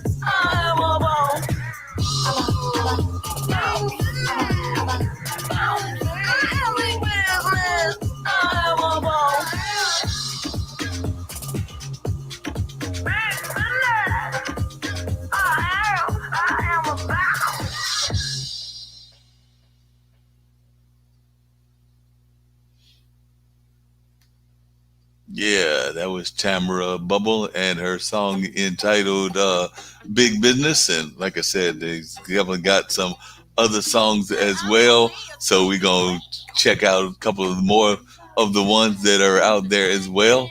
So as a matter of fact, I think I might give y'all a taste of Squeaky Wheel after a while. But before we get to Squeaky Wheel, we're going to talk a little bit about today's holiday. That's right, it's Labor Day. I know a number of folks have been out there doing the barbecue. There have been parades. There have been a number of other things that have gone around in celebration of Labor Day. But you know, sometimes folks actually forget the real reason of Labor Day because a lot of times folks are thinking about the connection to the end of summer and definitely to before the pandemic, going to the beach, going to lakes, going fishing, and things of that nature. But people forget that when the holiday was originally created, it was to celebrate the American labor movement. That's right. It is a federal holiday in the United States, celebrated on the first Monday in September to honor and recognize the American labor movement and the works and contributions of laborers to the development and achievement of the United States. It is the Monday of the long weekend known as Labor Day weekend. Beginning in the late 19th century, as the trade union and labor movements grew, trade unionists proposed that a day be set aside to celebrate labor. Labor Day was promoted by the Central Labor Union and the Knights of Labor, which organized the first parade in New York. In 1887, Oregon was the first state of the United States to make it an official public holiday. By the time it became an official federal holiday in 1894, 30 states in the United States officially celebrated Labor Day. Um, Canada's Labor Day is also celebrated on the first Monday of September, and more than 80 countries celebrate International Workers' Day on May 1st, the ancient European holiday of May Day. May Day was chosen by the Second International of Socialist and Communist Parties to commemorate the Haymarket Affair, which occurred in Chicago on May 4th, 1886. So there is a collaboration between Labor Day and May Day. Both of those are supposed to be holidays revolving around the labor movement. So it says beginning in the late 19th century, as the trade union and labor movements grew, different groups of trade unionists chose a variety of days on which to celebrate labor. In the United States, a September holiday called Labor Day was first proposed in the early 1800s. According to one early history of Labor Day, the event originated in connection with a General Assembly of the Night of Labor convened in New York City in September of 1882. In connection with this clandestine Night's Assembly, a public parade of various labor organizations was held on September 5th under the auspices of the Central Labor Union of New York. Secretary of the CLU, Matthew McQuire, is credited for first proposing that a National Labor Day holiday subsequently be held on the first Monday of each September in the aftermath of this successful public demonstration. An alternative thesis maintains that the idea of Labor Day was the brainchild of Peter J. McGuire, a vice president of the American Federation of Labor, who put forth the initial proposal in the spring of 1882. According to McGuire, on May 8, 1882, he made a proposition to the fledgling Central Labor Union in New York City that a day be set aside for a general holiday for the laboring classes. According to McGuire, he further recommended that the event should begin with a street parade as a public demonstration of organized labor's solidarity and strength, with the march followed by a picnic to which participating local unions could sell tickets as a fundraiser. According to McGuire, he suggested the first Monday in September as an ideal date for such a public celebration owing to optimum weather and the dates placed on the calendar sitting midway between the 4th of July and Thanksgiving public holidays. Labor Day picnics and other public gatherings frequently figured speeches by prominent labor leaders. In 1909, the American Federation of Labor Convention designated the Sunday preceding Labor Day as Labor Sunday to be dedicated to the spiritual and educational aspects of the labor movement. This secondary date failed to gain significant traction in popular culture, although some churches continue to acknowledge. The popularity of the event spread across the country, and in 1887, Oregon became the first state of the United States to make Labor Day an official public holiday. And as I said earlier, by 1894, 30 U.S. states were officially celebrating Labor Day. In that year, Congress passed a bill recognizing the first Monday of September as Labor Day and making it an official federal holiday. President Grover Cleveland signed the bill into law on June 28th. The federal law, however, only made it a holiday for federal workers. As late as the 1930s, unions were encouraging workers to strike to make sure they got the day off. All U.S. states, the District of Columbia, and the United States territories have subsequently made Labor Day a statutory holiday. So definitely, as I said, there's definitely some folks that notice the relation between Labor Day and May Day.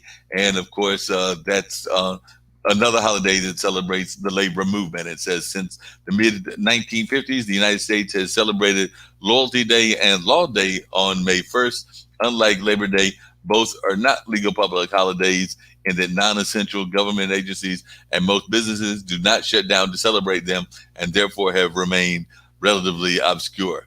Loyalty Day is formally celebrated in a few cities, while some bar associations hold Law Day events to celebrate the rule of law. So that's two other holidays that also apparently have some stuff to do with Labor Day as well. But then it says Labor Day is called the unofficial end of summer because it marks the end of the cultural summer season. And I would argue that that's actually where most people start paying attention to it, and they don't even pay attention to the labor part of it. And I think that that's something that we need to get back to, is paying attention to what it was originally intended for, which is a celebration of those folks that are in the working class and those that are laborers. And I know that there are a number of them here in the triangle where I live at, and there are a number around the country, and we definitely need to be honoring them on a regular basis. I think the pandemic has proven to us how important a lot of things that might be considered labor jobs are. So definitely, I think that that's definitely something we need to consider and that we need to be having as part of our holiday celebrations. Not knocking the fact that it's the end of summer and it is seen as the unofficial end of summer, but definitely we need to go back to its original purpose and understanding what that original purpose was when it was first founded. It says in the United States, many school districts resume classes around the Labor Day holiday weekend. Of course, not seeing that much now since most folks are doing the virtual thing. But even in the virtual environment, I'm sure that there were some folks that were taking off during this time so they could have some time, even in a virtual environment, to get some family time with the family, but away from school. So even though a number of schools are still dealing with the pandemic, even during this Labor Day holiday, it is impacting the way that we are even celebrating our holidays. So, but the article says some begin the week before, making Labor Day weekend the first 3-day weekend of the school calendar, while others return the Tuesday following Labor Day. Many districts across the Midwest are opting to begin school after Labor Day as well. And then in the United States, Virginia, so over there in Virginia, the amusement park industry has successfully lobbied for legislation requiring most school districts in the state to have their first day of school after Labor Day in order to give families another weekend to visit the amusement parks in the state of Virginia. The relevant statute has been nicknamed the King's Dominion Law after one such park. And I remember that park. That was one of the parks that in high school we would go for our trips and everything. So this law was repealed in 2019. So it was a law that was might have been in effect when I was in school back during that time. Another state that did some stuff around that was Minnesota. So the state fair actually in Minnesota ended on Labor Day in the past, and under state law, public schools normally did not begin until after the holiday. One reason given for this timing was to allow time for school children to show 4-H projects at the fair. And I was a 4-H counselor, so I can definitely relate to that as well. So definitely there are some things that are tied into this that are even part of our musings, part of the Mullings music and memories and all of that kind of aspect of what this show is all about. So as I was reading some of these things, they were definitely bringing me some memories as well. So the show is called Mullins Memories and Music, and that was definitely bringing me some memories right there. In U.S. sports, Labor Day weekend also marks the beginning of many fall sports. As we know, a lot of that has changed because of the pandemic, but historically speaking, NCAA teams usually play their first game during that weekend, and the National Football League traditionally played their kickoff game the Thursday following Labor Day. And the Southern 500 NASCAR auto race has been held on Labor Day weekend, definitely over there at the Darlington Raceway in Darlington, South Carolina, from 1950 to 2003 and since 2015. I actually need to check on that and see if they're still doing that this weekend as well, because I'm not sure whether they did it or did not, because I know a number of things have changed based on what's going on. But historically speaking, Indianapolis Raceway Park, the National Hot Rod Association, they would hold their finals of the national, well, what's the acronyms? NIRA U.S. Nationals drag race on that weekend.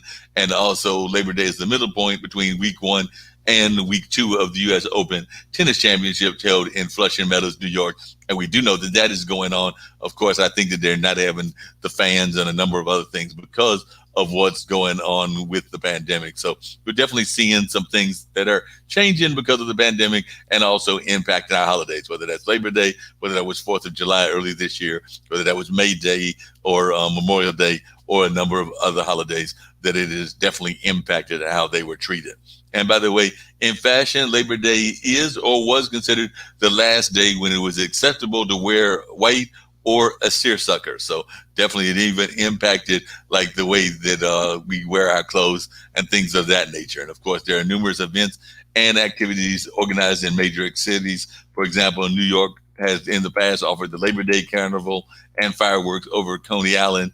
In Washington, one popular event has been the Labor Day concert at the U.S. Capitol, featuring the National Symphony Orchestra with free attendance. And of course, without what's going on in the world, so I doubt that they were doing it as much this time around. But historically speaking, this was also the time of Labor Day sales when a lot of folks were trying to get those back to school sales and things of that nature. Some retailers claim it is one of the largest sales date of the year, second only to the Christmas season's Black Friday. So I'm sure that a lot of these things are being impacted by the pandemic and how the pandemic is just impacting our society in general. So I'm sure that it is definitely having an impact on how we're doing things and what's going on in that regards as well.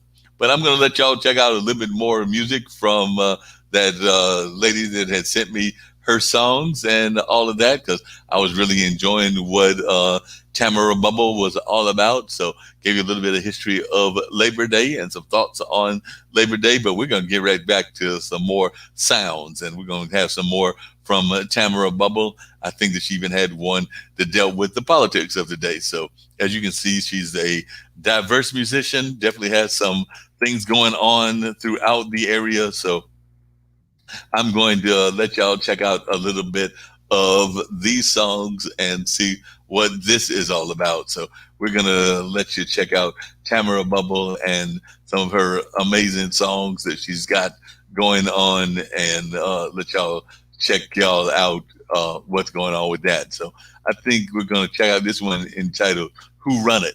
But I'm going to try to find that one that deals with politics also. But right now we're going to let you check out the one entitled Who Run It. So I think that y'all will enjoy that one also. So definitely give you a little bit of dose of what Tamara Bubble is all about. And like I said, I did invite her to appear on the show, and hopefully she will be making an appearance on one of our streaming podcasts in the very near future. So definitely looking forward to that. But in the meantime, we're just going to check out Who Run It and see what this is all about. But I do think y'all will enjoy it.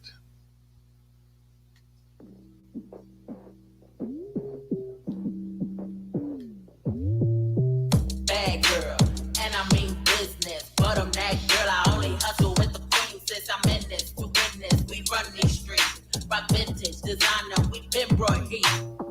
Walk in and it's a problem.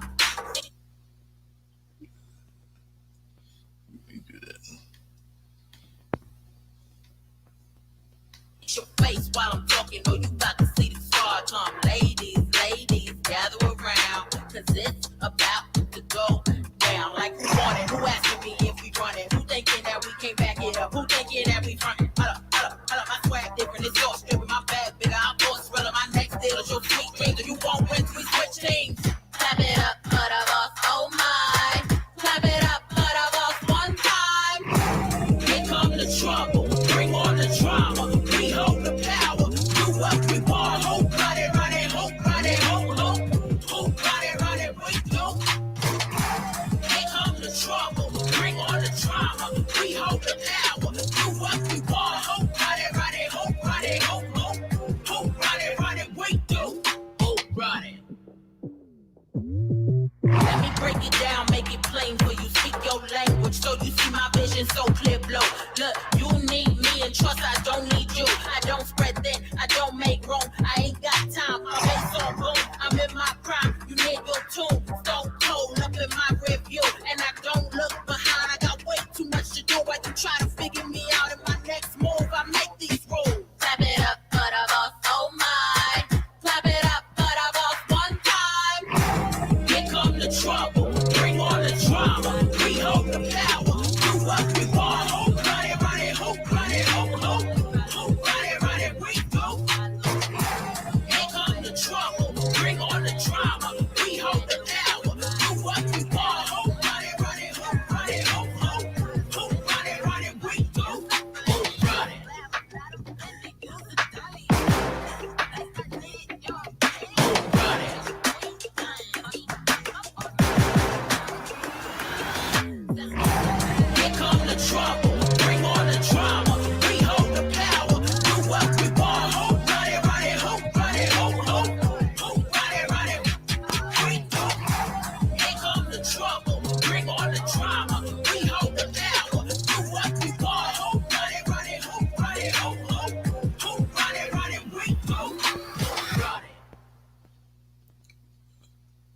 yeah, definitely a classic song and all of that. So definitely, I think folks are definitely enjoying that. So hold on 1 second, see if I can't stop the madness.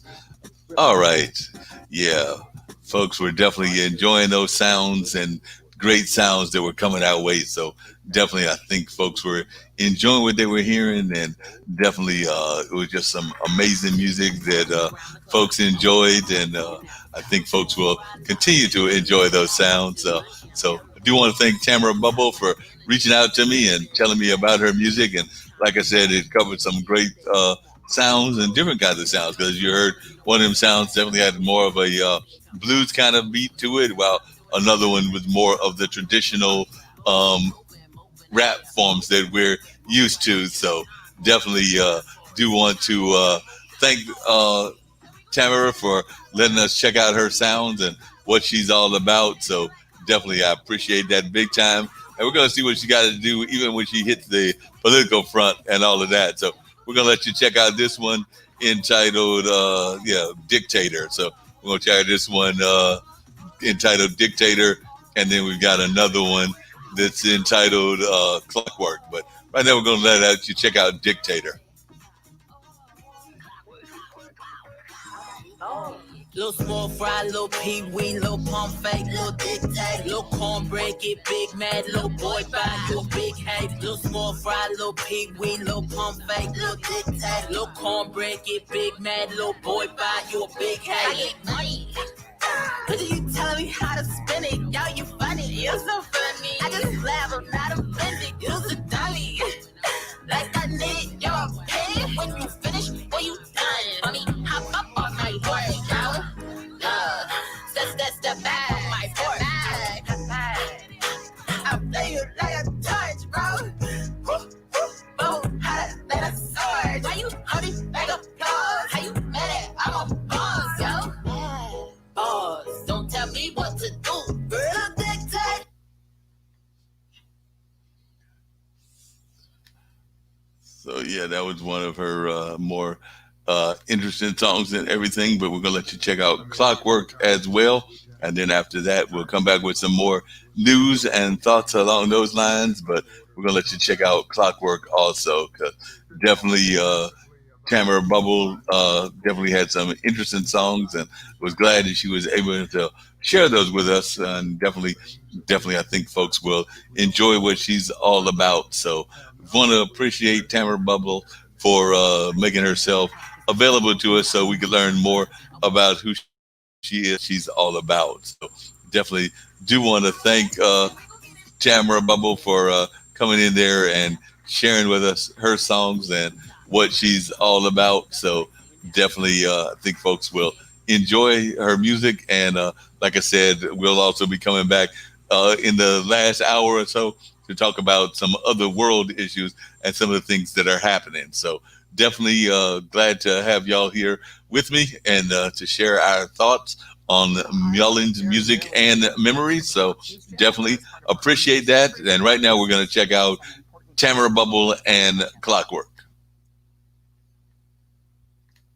Top around the clock. I woke up and never stopped. Tick tock, adrenaline got way too much. Yeah, I'm down to win. Tick tock like energy, cause sleeping is the enemy. Time's up, there's a T. There's no more crumpets, blow the trumpets. You know we on the roll and you know where we go. You know we in the mode and you don't see it coming. You know we never slowing down. We about to do another round. It's time to make it mama proud. We only go to large crowd. Moving on ya. Move it, move. Why don't you make time for it? Make time for it. Make time reward and move time forward. Hey. And we gon' get it in like clockwork. Yeah, we gon' get it in like clockwork. And we gon' get it in like clockwork. Clockwork. And we gon' get it in like clockwork. Yeah, we gon' get it in like clockwork. And we gon' get it in like clockwork. Clockwork. Oh, tick tock. Oh, tick tock. Oh, clockwork. Oh, tick tock. Oh, tick tock. Oh, clockwork. Do it, be it, keep believing. it, steer it, own it, push up on it, love it, live it, always give it your best shot. Then hit him in the gut with the next shot. Watch the leg drop, then the hard flop. Box me in the corner, make the show stop. Watch me any longer, make the eyes pop. Mouth wide open, let your jaw drop. You running out of time like a stopwatch. You know we on the roll and you know where we go. You know we in the mode and you don't see it coming. You know we never slowing down. We about to do another round of time to make your mama probably only go to large crowd. Moving on ya. Move. Why don't you make time for it? Make time for it. Make time for water. Move time forward. Hey. And we gon' get it in like clockwork. Yeah, we gon' get it in like clockwork. And we gon' get it in like clockwork. Clockwork. And we gon' get it in like clockwork. Yeah, we gon' get it in like clockwork. And we gon' get it in like clockwork. Clockwork. Oh, tick tock. Oh, tick tock. Oh.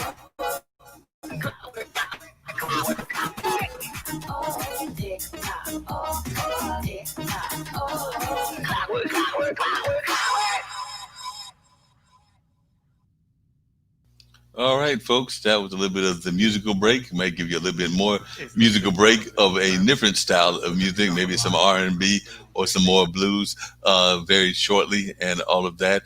But I did want to share with you some more things that were going on in the world and some more thoughts and things of that nature. By the way, don't forget that on Tuesday, I believe it's around 6 o'clock or 7 o'clock thereabouts, we will be having our fantasy football show. So that is coming your way. So definitely look forward to that on Tuesday. Today is Monday, so I do know that that show airs on Tuesday. Yours truly will be participating in that. I'm a member of the fantasy football club. Oftentimes, finding ways to get involved in fantasy football, trying to see if my team can win or not. Last year, I made it into the championship round, but I did not actually win the championship, unfortunately. So that's a shame that I did not win the championship. But maybe 2020 will be my year in the sense of winning the championship. So I heard from my good friend Jim Ead, and he'll definitely be on to talk about fantasy football and things along that line. So I'll be in there and I'll share my thoughts and talk about the team that I picked and how that's going. But yes, I have confirmed it's at 6 p.m. on Tuesday. So definitely, I'm hoping that you will come and join us and come and check that out. It should be a fun conversation and one that is very enjoyable. So definitely, if you get a chance, come and see what I've got to say about fantasy football. Maybe you know some player that I should trade for. So if you know somebody like that, let me know and maybe I'll pick them up. I think I'm happy with my defense, which is the Baltimore Ravens defense, and my quarterback, which is Tom Brady. But definitely, if you know somebody else that I should have, I would love to hear that. So definitely keep that in mind. And by the way, if you got other things that you're interested in, just let us know, and we'll just keep things rolling right along. But if there are things that you are concerned about around the world, in your local area, internationally, because we do like to pay attention as we are a global network to what's going on globally as well. So if there are things that you are concerned about, definitely let us know, and we'll pass those on to our folks. And of course, if I've got any solutions, I will try to help you with those solutions. If I don't have any solutions, I know a lot of people that might be in the solution game. So if that's the case, then hopefully you can appear on those things and definitely have an engaging conversation. So hopefully that's one of the things that's going to be happening in the near future. So definitely keep that in mind and keep those thoughts coming. I'm actually gonna try to grab me something cold to get this frog out of my throat or whatever is going on here, because it feels like there's a little bit of a scratchiness going on. So in the meantime, I'm gonna give y'all some more blues music. That's right, we're gonna come back with the blues because I do love the blues sound. So I'm gonna give y'all some good old fashioned blues music. Matter of fact, I think I'll bring on Coco Taylor. And while I grab a cold drink to try to get this frog out of the throat, we'll listen to some Coco Taylor. Coco Taylor is a truly amazing artist. And we'll give y'all a break from Tamara Bubble and go back to the classic Coco Taylor. So that's what we're going to bring y'all right now while I get ready to find something to get the throg out of the throat and see what we can do about that. But in the meantime, we're going to give y'all a little Coco Taylor. I'm going to go get me something cool to drink. Unfortunately, it's not going to be anything that's got any alcohol, but it's probably going to have some sugar in it, so it's probably going to be a soda, and that's probably not as good for me either. But we get ready to have some Coco Taylor while I get ready to go grab this. Oh, it's not even going to be a soda; it's going to be a sweet tea. And anybody that knows me know that that's one of those things that I just get too much of. But right now, we're going to give you some Coco Taylor while I go get some sweet tea.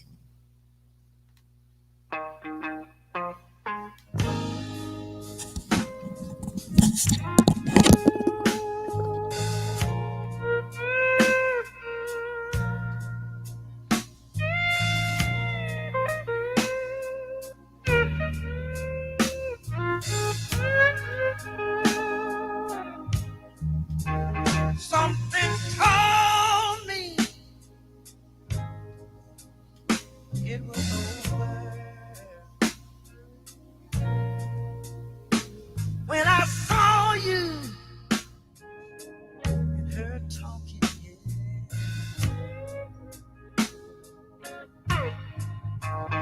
Something deep down in my soul say cry when I saw you and her walking in. So you see, I'd rather go blind than to see you walk away from me.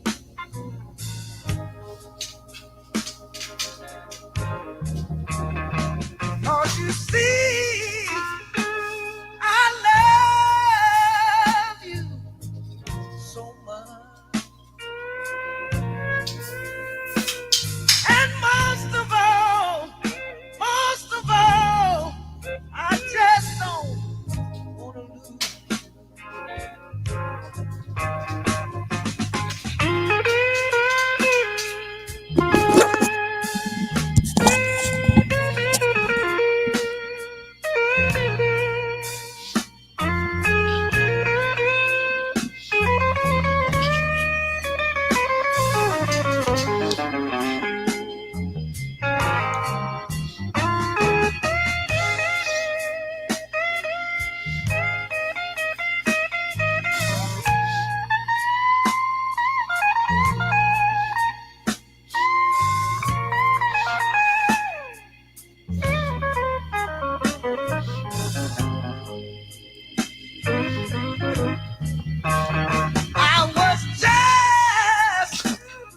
I was just sitting here thinking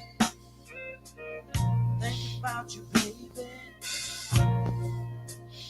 about your kiss and your sweet embrace.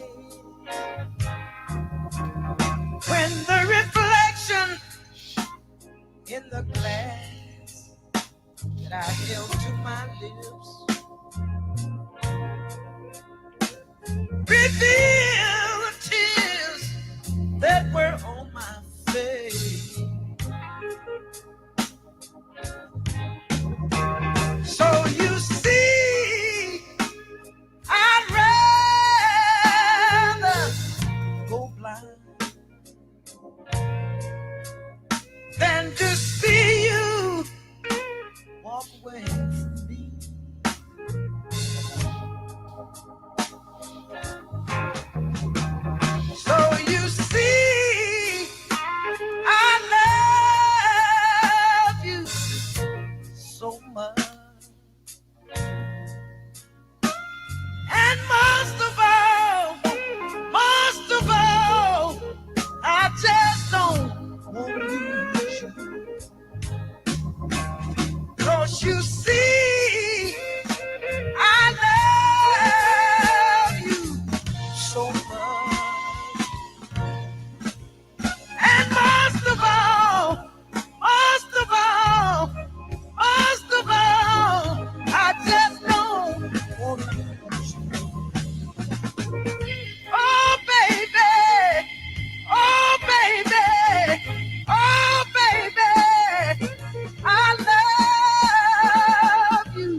and you feel real hurt,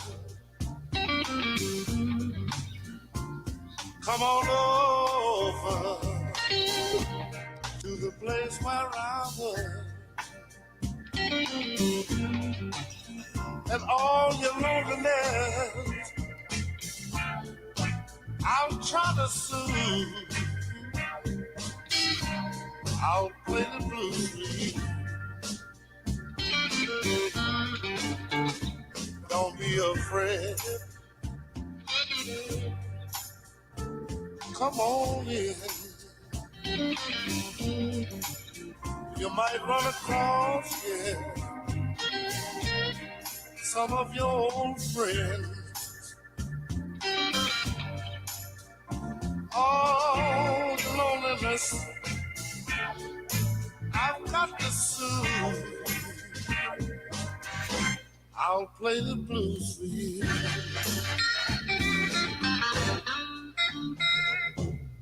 Come on in. Sit right here. Let's rap a while. You see, I'm kind of lonely too. And loneliness is a very bad thing if you let it get the best of you. And loneliness can get you down, you know. Yeah. Are you comfortable now? Yeah. That's what I'm saying.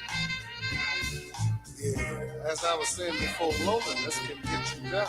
And I have heard of loneliness blowing some good people's mind, you know? But you can't do that. This is a big world. This is a big world. There's too many nice things happening in this world. You're a very pretty girl. Where you live? No. Disregard that. That's okay. That's most important thing. I want to know you. I say I want to know you.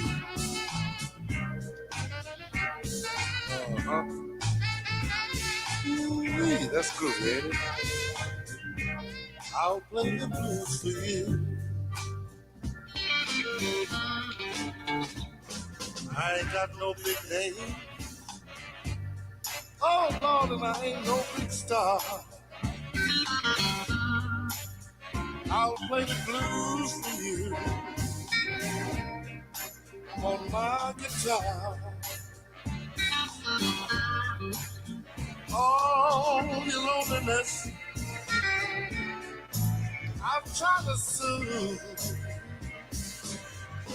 I'll play the blues for you. Excuse me.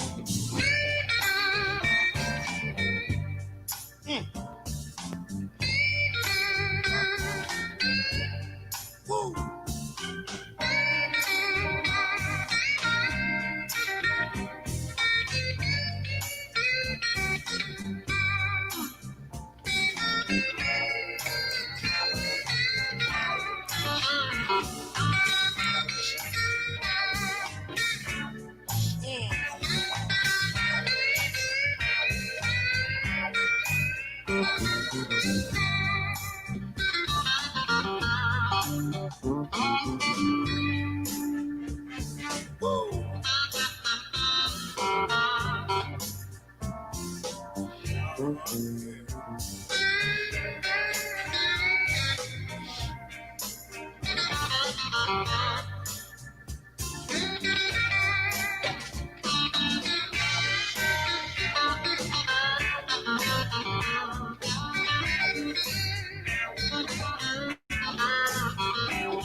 The legendary Albert King. There's no doubt about that. That was some serious guitar playing and all of that. So glad to have my good buddy Jim Ead in the house with me. We're going to be in the house around this time tomorrow as well, talking about fantasy football and all of that. But thought I'd have him pop on in here and share what we've got going on, because I know that it's just amazing the things that we have happening here on a regular basis. I'm just amazed that we've got over 50 shows that are going on here at IBM.TV. And we just keep growing and growing. I was actually talking to my friend Brian, who's with got a couple of shows on LinkedIn. And I told him about our platform and how he might have to join us. And he said he would love to join us, even though he's a LinkedIn pioneer. So he was on the first show that I did today, the radio show with Mark Lee, and we had a real good conversation, because he's all about voicing your vibes and all of that. But I've decided something, Jim. I've decided that everybody in California is using that word tribe, because he kept talking about his tribe and that tribe. And I know our good friend Henning Morales is always talking about his tribe. So I'm beginning to think that all you folks in California have co-opted the word tribe. Well, Mark, the first time I heard the word, it was a Jewish friend of mine. Uh-huh. He said to someone else, he said, "Oh, you're a member of the tribe," because he found out that his mother was Jewish. So he said, "Oh, so you're one of the tribe." Yeah. So that's the first time you heard it. Everybody has a different way of interpreting it. Yep. But it means like you're part of my tribe, Mark. You're my brother. Yep. And that's what it is with Brian too. I'm part of that tribe, and I'm part of, I guess, Henning's tribe. So yeah, that's what it means, is we're all like brothers in the spirit, whether it's the IBM spirit or whether it's just the good people spirit. But yeah, definitely Brian and Tim Sohn, who's appeared on my show as well, and a number of others. So like I said, even though because of coronavirus, none of us have been able to actually physically see each other, we still consider each other brothers and sisters. So definitely we got some sisters that are part of our family as well. So they're part of our tribe too. We wouldn't have a tribe without them. Exactly. Got to have those. Got to have those. Exactly. I told you, when we first started our fantasy football league, I want to say it was one of my brother's close friends who was a lady, and I think she won like maybe 2 or 3 times. And I want to say that when they asked her how she picked her players, I want to say that she said she picked them based on color or something else. I don't think it had anything to do with like trying to figure out who was the best running back, who was the best. I've heard that before, Mark. It gives me a headache. You get beat by somebody that picked the team by their colors or how their helmets looked. Oh. Exactly. It's horrible. It is horrible. So I know we'll probably talk about this tomorrow, but who do you have on your team? Like I said, I know I got the Baltimore Ravens. I know I got Tom Brady. I got the guy from New Orleans who I wasn't sure was going to play, but apparently he's off his holdout, so he's actually going to play Alvin Kamara and everything. So I got him. You got he him? Was my first pick. He was my first pick. I wanted Barkley, but right. He was taken right before me. He was actually, I think he was my first pick because, I grabbed him. I want to say that Brady actually stayed on the field longer than I thought. I think he might have been somewhere in the middle that I got Brady, and then I got the defense because I know that my good buddy Dean Geronimo, that I do usually on Monday evening, I'd be going from the streaming platform to the regular podcast, more of what I consider like the old-fashioned radio-style podcast. But Dean was basically like, you can be crazy if you want to and go ahead and do your streaming stuff on IBM.TV. But in terms of the regular podcast, we're taking the day off. So I am taking the day off from 7 to 9. So he already made that clear that was not happening this evening. So we're having reruns on today. So okay. But Mark, before we get into fantasy football, which you know I love, yes. I just came in towards the end of that music that you were playing, and you mentioned Albert King. Was he known by any other name? Nope, just Albert King. I mean, there was he was definitely one of the leading guitar players and all of that, and But there's just so many great blues artists that are named King because there's also Freddie King, but Freddie King is not Albert King and BB King. I thought he was BB King. No, nope, Albert King and BB King are two. BB King. Nope, Albert King and BB King. Albert King and BB King are two different folks, but definitely I can see where folks would get that confusing. Yeah. And definitely there's Freddie King as well. So there's a number of kings in the blues world. So and there's some queens too. There are some queens. I think I just wanted to make that clear because every IBM TV show on I learned something new. Right. And I just learned that was not BB King. That was Albert King. Albert King. Because when I saw his face smiling like that, playing his guitar, I just pictured BB King in my head. Because I saw him in Berkeley. Oh, you saw BB King in Berkeley? I never saw BB King perform. I did see him and met him like at an event. Unfortunately, I did not go to the concert where he was playing, and this was before his passed and everything. So I missed seeing him perform, but I did see him in person. So I did meet him, met some of his musicians, but I never got a chance to actually see him perform, at least not that I can recall. But, I'm a big fan, and he's still playing and still up there in age like BB, but I'm a big fan of Buddy Guy, and Buddy Guy is just amazing. I did not play any Buddy Guy this time, but Buddy Guy's got, I won't say Buddy might be pushing near 80, if not already at 80, and he just like travels. I mean, when he hits the floor or the stage or the Coliseum, he just got this incredible energy. You're sitting there going like, is that man 20 or 30? No, he can't be as old as he is, but ageless, exactly. Ageless enthusiasm and ageless energy. And and it was like, I can't do BB King, but it was something like, hey, hey, hey, hey. Do you remember that? I do remember that. That was my best impression of him. I can't do better. Well, just to let you know that you were not the only one that was confused, because I was just actually looking up stuff while you were talking, but both Albert and Riley, that's BB's real name, Riley BB King, were born in the same town. They were born in Indianola, Mississippi, in the heart of the Delta. Albert was born in 1923 and BB in 1925. Freddie, the other king, was born in 1934 in Gilmore, Texas, and was known as Freddie Christian. And Albert was born with the surname Nelson, which didn't change until later on in his career. So definitely, those are all just amazing Delta blues guitarists. Oh, my goodness. Yep. Yeah. But as far as fantasy football, the show starts at 6 p.m. Eastern time tomorrow.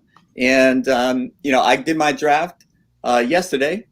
So I am primed. I have all the knowledge that I could get ready to take my draft Sunday. So I think the show will be great. And it should be great. Christian McCaffrey was the number one pick. Barkley was the second. And I picked third. So I picked Kamala. All right. And the reason is because Ezekiel Elliott was still available, but I will never pick a Cowboy as long as Jerry Jones owns that team. So you just can't get with that. I can't pick a Cowboy. I don't care how good they are. So you're not gonna pick a Cowboy. Well, I used to think that. I'm trying to think if there's a player or a team that I'm like that about. I just can't get behind picking their players, and I can't think of a coach that I absolutely hate that much. But Jerry would probably be close because I'm not a big Jerry Jones fan either. Yeah, Daniel Snyder is up there too. Washington. Oh yeah, yep, definitely. And what was the one that snuck off with his team? He left in the middle of the night in the thing. The Baltimore Colts went to Indianapolis, but I'm trying to think of who the owner was at that time when they went. Oh, I don't recall. Oh, yeah, that should be a name that lives in infamy, but we've both forgotten it. Yeah, we both forgot it probably because we live in infamy and all of that fun stuff. But yeah, it's just a shame that you've got those folks. And I'm trying to remember the owner. How would you like to live in Baltimore, or how would you like to live in Oakland, which I lived in for several years? That's where I saw B.B. King. But Oakland went to Los Angeles. And then they came back. We were so happy. Now they're in Las Vegas. I know. I'm trying to even picture professional football in Las Vegas. I can't do it. I know it's going to happen, but I just can't get it in my head. Well, not only that, but surprisingly, they are doing well in professional sports because didn't they win the NHL last year and they're still threatening this year? I can't swear to that. I won't look it up and everything, but it seems to me that they either won or they were I know they were in the hunt, and I know they're in the hunt again this year. So I can't remember if they won or if they lost last year in 2019. But definitely, I'm sitting there going I just can't get with sports in Vegas. I'm going it's such a gambling town, and I know that's part of sports, but at the same time, having the fans there, I've had guests that are from Vegas, and they talk about how there's some serious poverty in Vegas. I mean, there's serious poverty in other places that have leagues as well, but there's just something. You had a guest from Las Vegas, and he was about to transition away. Yes. Has he moved or? He actually was on another friend's show yesterday, and I think he's leaving today because last night when he was on my friend Tree's show was his last night in Vegas. So I want to say that he might actually be. I'm not sure because I don't know if he drives, but he's either driving or being driven across. So the leaving day, the departure day is today. So hopefully by this evening or tomorrow, he will actually be in New Jersey, right? Because he wasn't. Not only can I not see football in Las Vegas, I can't see hockey there either. No, that's what I'm saying. Hockey in Tampa Bay. Sorry to say. But can you see where we are? Because we actually had a contender as well. We did not win it, I don't think, but there is hockey in the Carolinas in Raleigh, one town over from me, and it took me a minute to get used to that. But we did have minor league hockey before the major league hockey came here, and they've been here now for a while. Yeah. Well, Carolina can play football. Yes. You got some good college teams. We got some good college teams. And the Panthers almost made it one year. Yep. Yeah. So we've done well in that. We've not done bad in that at all. Now, are you following? Because they're all knotted up. I know it's not fantasy football, but have you been following the any of the playoffs, whether it's the NHL or the NBA? Because the NBA is going on right now, and surprisingly, I want to say baseball is about to start in September as well. So we might have 3 championships at the same time because of the abbreviated seasons. Right. Yeah, baseball is a 60-game schedule, and are you kidding me? Baseball is 162 games. It's a marathon. It's not a sprint. This is such a weird year, 2020. I can't wait for it to be over. That makes 2 of us. I'm sitting there going but the scary thing is that if 2019 was so, 2020 has been I think a lot of people might even consider it a disaster. But that being said, that means that is 2021 going to be better, or is it going to be about the same? Well, I don't think things go all in one direction. So if it starts out so and is now very bad, I don't think that means that 2021 is going to be terrible. I just think it's you have to play it one day at a time, one game at a time, and see what happens. 2020 can turn around. I'm not optimistic about it turning around, but I'm taking every day as it comes. So maybe today is going to be the best day of 2020. Let's hope so. Things will improve. Things will get. Hopefully, we'll get somebody out of office that doesn't need to be in office. So hopefully, we can have a lot of positive changes toward the end of 2020. What'd you say? And by the way, it looks like last year's champion. So they must have beat Vegas because last year's champion was the St. Louis Blues. And, that's what I did. Yeah. Yeah, so they won, and then the year before that, 2018, was the Capitals, and then Pittsburgh won 2 years in a row in 2016 and 2017. But yeah, it looks like they won last year with St. Louis. But I think that it was Vegas that they defeated, because I want to say Vegas might have been the runner-up in last year's. But I know they were definitely in the running, and I know that they have won at least one more round because they won like a series that I might have gone to 7. Pittsburgh is a hockey town, as is Philadelphia. And, they probably had the best player. And, we were talking the other day about Edmonton and the great Gretzky. And, sometimes a guy like that can elevate everyone around him. Of course, he had great teammates. That's not to say that he did it all by himself. But when you have somebody that fabulous, your chances go up. So I just think that, when I grew up watching hockey, the Philadelphia Flyers were the team that everybody hated because they were so good and so bad at the same time. I wish Lynn, our sponsor, was on so I can tweak him about that. Yeah, because they were just hating them left and right. I know how that is. Yeah. You're sitting there going like, I cannot stand this team. They're just horrible. But that's how I feel about my brother's favorite team and also a close friend's favorite team. Because like I said, I'm a diehard Vikings fan when it comes to fantasy football, even though I did not have any Vikings players on my team this year. But I'm a diehard Vikings fan. And my brother is a Bears fan.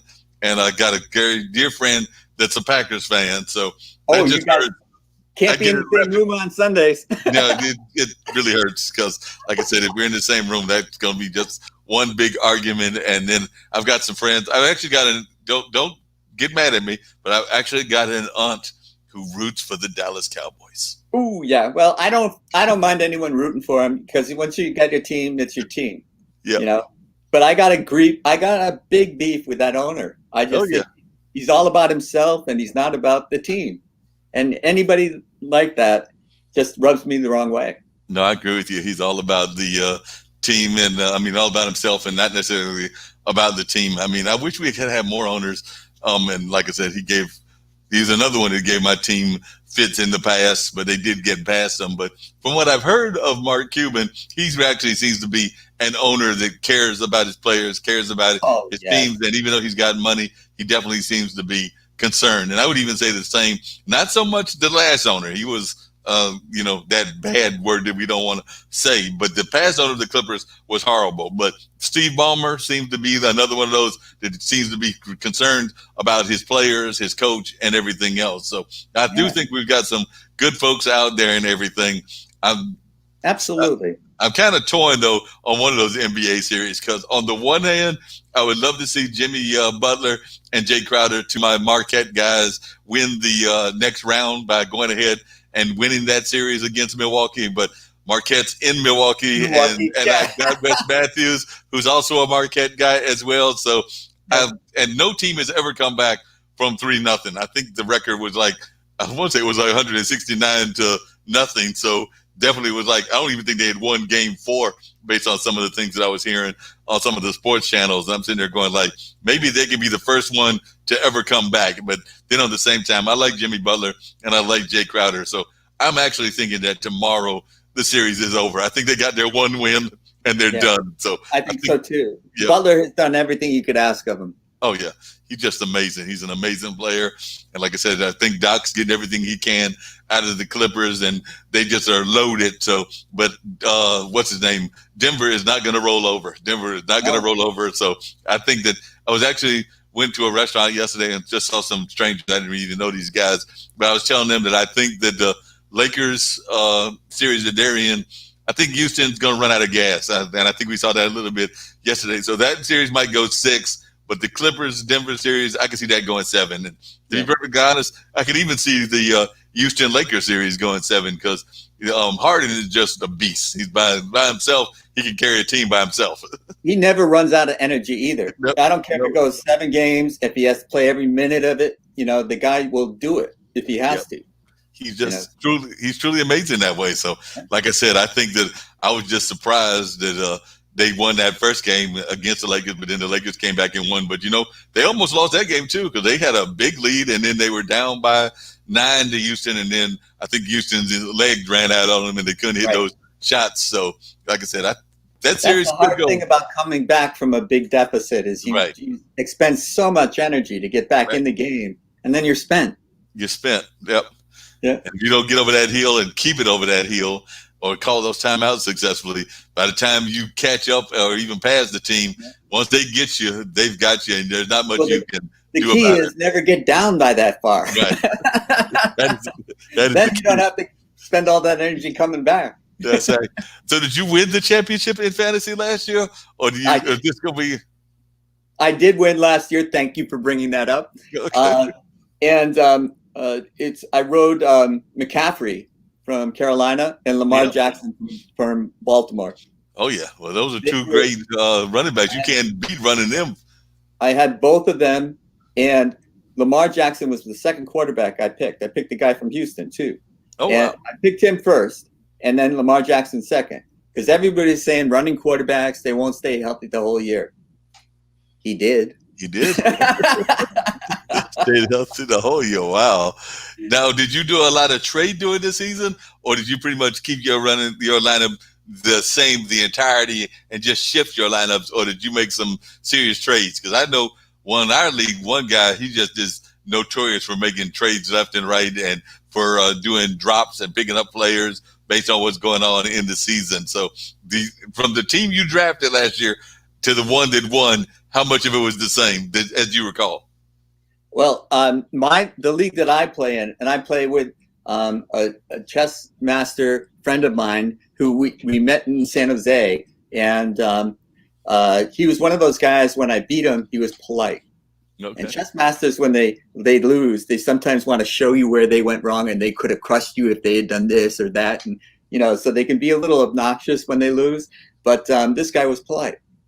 And so he was part of my wedding party, and then he went on a missionary to Korea, and then he moved back to Montana, and then now he's in Missouri. So I see him every once in a great while, but we've stayed since the early '80s playing fantasy football. Oh, wow. And in this league, we don't have trades, but we have a waiver wire. Okay. So you can drop somebody and add somebody who's available, but nobody is on anybody else's team. Mm. And that's critical to how you use the waiver wire, because injuries are part of the game. Because we added something new this year, and I'm actually ready to pull up so I can remember what it's called. But we added something new this year, which is basically almost like a waiver wire, but it's basically because of the coronavirus. So because of the coronavirus and because of the fact that some people may have to sit out a game and everything, they actually added something new that we've never had before. So, like I said, I'm going to see what we're calling this thing and everything. We added a taxi squad for the first year because we never had taxi squads before. But because of coronavirus and the fact that some people may, get diagnosed with the virus and have to sit out a game, we actually have the ability to pick up players as part of the taxi squad. So that's something that we've never had before, and the league's been around for a number of years. And I don't know if you have a taxi squad in your league, but we have never had a taxi squad. Way back, because that's an old school term, taxi squad. Right. That's when you sent a taxi to go get a player you needed because somebody got hurt. Yep. Matter of fact, what Randy, our commissioner, wrote says Tuffa generally does not use an IR or taxi squad because of the coronavirus and the possibility that players might be quarantined at a moment's notice by the NFL. We are utilizing a taxi squad this year. This way, if your players are placed on the NFL coronavirus reserve quarantine list, you do not have to cut that player to pick up a replacement. The only players that are allowed on the list are players the NFL has quarantined because of the coronavirus. This is not for you to staff players regularly with regular injuries.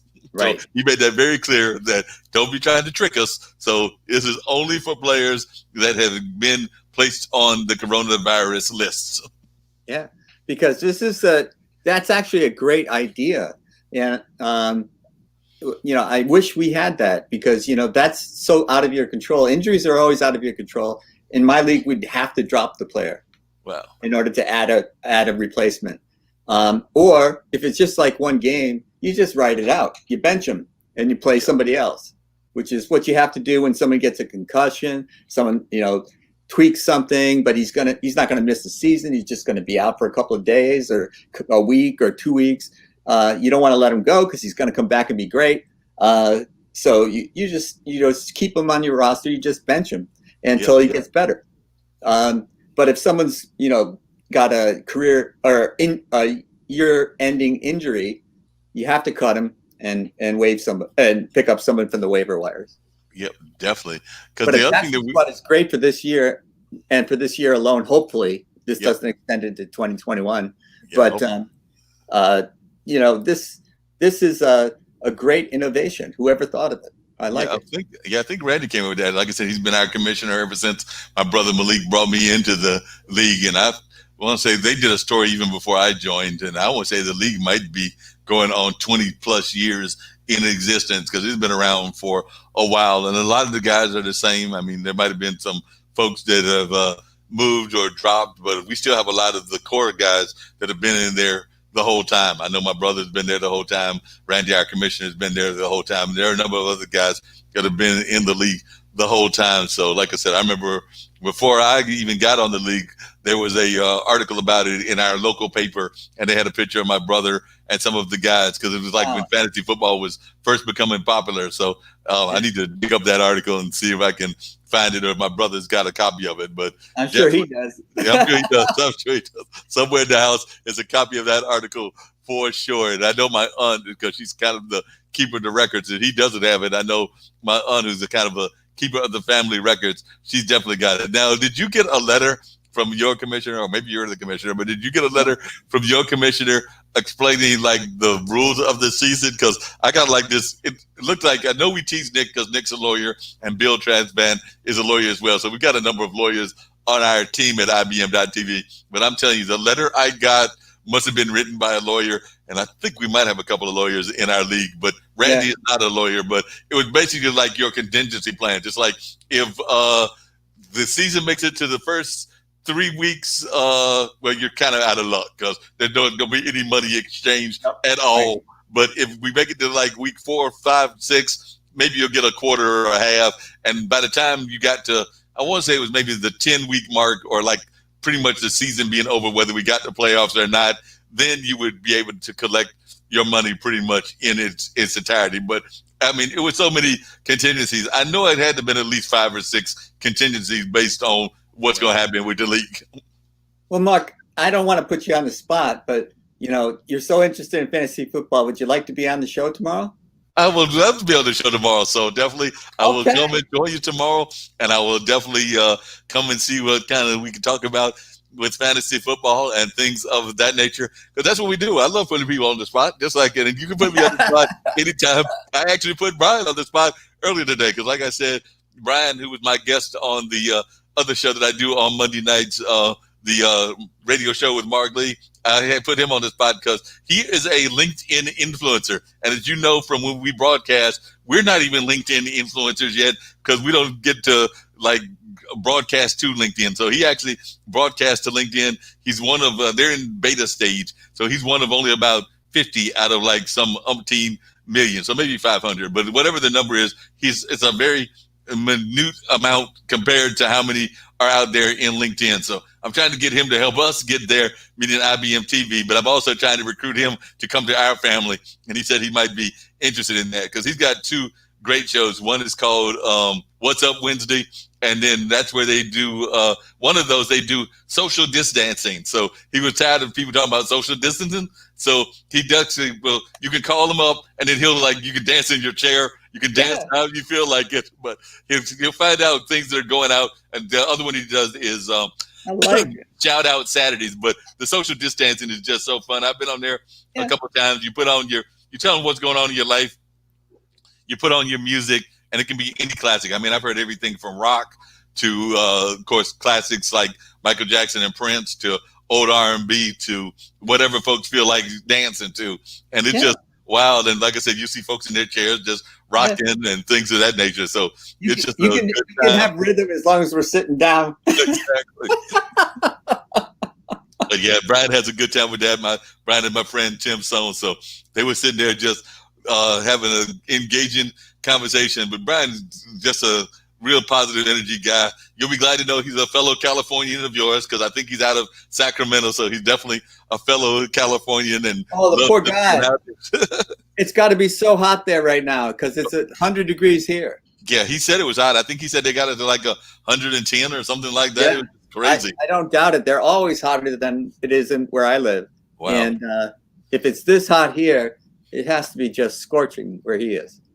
Yeah, he said it was real hot there, but like I said, he's doing some really powerful things. He's doing a women's conference because he's all about trying to empower people, whether it's women, whether it's Black Lives Matter. So he's doing a women's conference where he'll be the keynote speaker, but he's like a major leader in the internet world and a digital marketing master. So like I said, I told him to pop up. So I'm excited to see if he was into fantasy, but I don't think he is. But he's definitely a former Laker and Clipper fan, and he's actually dealt with some illnesses, and I know you've had some stuff that you've dealt with. But he, as a young child, apparently he was not even supposed to be born because he was like almost like a very small baby, like almost like the kind that they did not think he would even survive.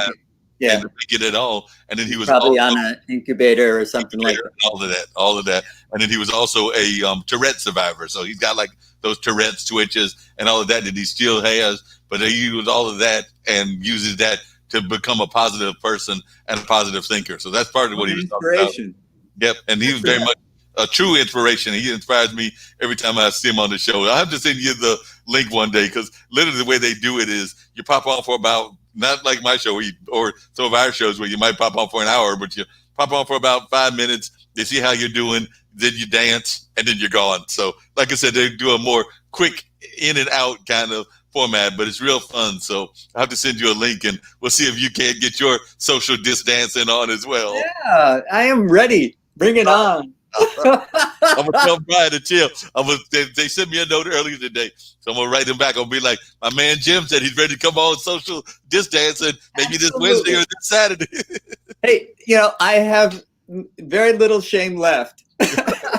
I can embarrass myself in front of anybody. Like I said, no, you've been very open about things and no shame. I mean, you actually even startled me one time because I remember one time on one of our shows, you were sharing your story and some of the things that you've been through, and you actually, revealed what's underneath the hat. And I'm sitting there going like, I can't believe Jim just did that. But like I said, no shame. Don't care that you got the bald head and everything. I think fear and shame are the lowest vibrations, and I want to vibrate on a higher frequency. So, I just don't let it rule my life anymore. And that's what none of us should do. And that's part of what Brian was talking about, was that we don't need to have those kind of like fears. We need to have those positive thoughts and positive attitudes and not let fears dictate our thing. Definitely. And that's the kind of energy that I love. I know that that's what our friend Zach is always talking about, is trying to have that positive energy. Of course, Alexandria is always talking to that, and Coach Camara. So a lot of people here in our family are always preaching that positive vibe. And that's what it's all about here on IBM TV, but also on some of our allies. Because like I said, even though we've got our platform, I do think that we've got some great allies, because I know y'all have heard me talk about Sri and his Digiminus group, and now you hear me talk about Brian and his group. So as far as I'm concerned, they're just ally groups. So like I said, we've got our family, but we also have ally families as well. I agree. And I think from what you said about Brian, he's not like you and me, is he? He's a little bit younger. Yeah, a He little doesn't bit have younger, an idea. not a lot younger, but he does have. I want to say he's maybe in his, and I'm horrible at guessing people's age, but he's Me actually too. got two kids that are. One is a sophomore in college, and the other one is a rising junior. So I'm thinking definitely not in his late 50s or 60s or 70s, which would be our age range. But I am thinking he's in his early to mid 40s. So he's definitely not a spring chicken either. So Yeah. definitely, Yeah, sure. But if he's onto this digital age, it's a little. I got a little bit too old for that. yeah. When all this stuff happened with this Twitch and this, Twitch. What's that? It's like something I do like that to Twitch. Yeah. And no, it's a broadcast media. It's All a right. broadcast medium, exactly. But no, I think he's probably close to Jacoby's age. So yeah, they all came on it. But the scary thing is when you talk to these folks, whether you talk to Brian or whether you talk to Jacoby, which I know we talk to every Thursday and everything Yeah. on a regular basis. But when you talk to these guys, they're talking about the way that we used to talk about hip hop, or the way we used to talk about like R&B and old rock and things of that nature, because they're talking about like these mediums, and when they add the mediums, then you realize we're getting old, Jim. We're getting really old because they're sitting there, they're going like, when I came, because I remember Brian was even like, when I came in at the beginning of LinkedIn, and LinkedIn's like 21, 22 years old, and I'm sitting there going like, wait a minute, that means that Yeah. it just makes us feel even older, because if you think about it, that's a pretty decent amount of time. We're talking 2 or 3 decades that LinkedIn has been around, or Well, the 20 same with like years. Facebook. 20 years, you're still in the 21st century, and Yeah, we're exactly. still relating to the 20th. Yeah, exactly. I'm sitting there when he's talking about this. He's like, I've been doing this for 21, 25 years or whatever. And I'm going like, whoa, wait a minute. That means that when you were doing that, I was in my early 30s. Okay. This is too confusing. Early, mid 30s. This is too confusing. So it really makes you appreciate what's going on in the world, but also start feeling your age when these folks that are definitely a little bit younger than us, I mean, they're just now hitting, because I think I would be considered toward the, well, not the back end, but maybe the middle end of what they consider middle age. But definitely 40s is considered to a lot of people middle age. So they're at the beginning of what would be considered middle age. And then you're sitting there going like, wow. So they're at the beginning, I'm in the middle or toward the end of it, and almost pushing near what some people might consider elderly. But you'll get a kick out of this, and I got to share this with you. You'll just love it, as will our listeners. But I was speaking of Tree, I was watching his show, and he has these positivity messages that he does on Sunday. So he'll bring in a guest, try to share something of a positive nature. And he had this woman on from California as well, Diane Levine, I think is her name. But she's in San Mateo County in the health department. And some people were writing, and they were talking about the same thing we're talking about, aging, and how you're impacted by the age and everything. And they were talking about how they felt old because they were talking about like music or something. And they're talking about how they felt old. And in my comment back to them, I said, I'm 58 and I'm not claiming old. Y'all can claim it y'all old if y'all want to at 50, but I'm not claiming old. I'm 58 and I'm not claiming old. Now, if y'all want to claim old at 58, at 50, maybe late middle age. You're still middle age. Yep. They say 60 is the new 40. But I live in San Mateo County, by the way. Okay. So yeah, and so she and I can't be very far apart. But I want to tell you this one story that would really shock me. Is that I was getting my hair cut back when I had hair, and they had two hairdressers talking to each other, and one of them said, I'm sorry, I almost blew the story, but Venus and Mars was playing on the radio. Venus and Mars was for Paul McCartney and the Wings. Right. And she said, wasn't Paul McCartney in a band before Wings? And I almost died. Oh, wow. I just couldn't believe it. Paul McCartney and the Wings is all she knows Paul McCartney from. Did not know the rest of Paul McCartney's history or any of this. That is very scary. And the way she phrased it, wasn't he in a band before the Wings? Before the Wings, yeah. Before the Wings. So, that was the first time I felt old. That was the very first time I felt old. And I was in my 30s, I think. Maybe I must have been in my 30s. And so it was like I could not believe someone would say something like that. And she was old enough to cut my hair. Well, just to let you know, the ladies, and like I said, I'm trying to get her onto our platform. So hopefully, whenever I get her, I'll be sure to have you as well, because she did say that she might be interested in coming. But Diana Rohini Levine is actually the person that oversees your county's health department. So she oversees San Mateo County Health Communications. So any communications that you get from them, because it's communication to residents, commuters, staff, partners, and the press, she's in He's charge of that. behind it. So if you He's get a behind press it. release about anything to do with health, that's Can I her. tell her I know Mark Lee? You can And tell then- her you know me for sure. Okay. Then I'd be smooth sailing through the health system. Yep, smooth sailing through the health system, because definitely she knows who I am. We follow a couple of shows together and everything, so she will know who I am, and now you know who she is. But she is right there in your county, and she is the PR person for that county. We were actually having a running joke on the show and everything, because they were.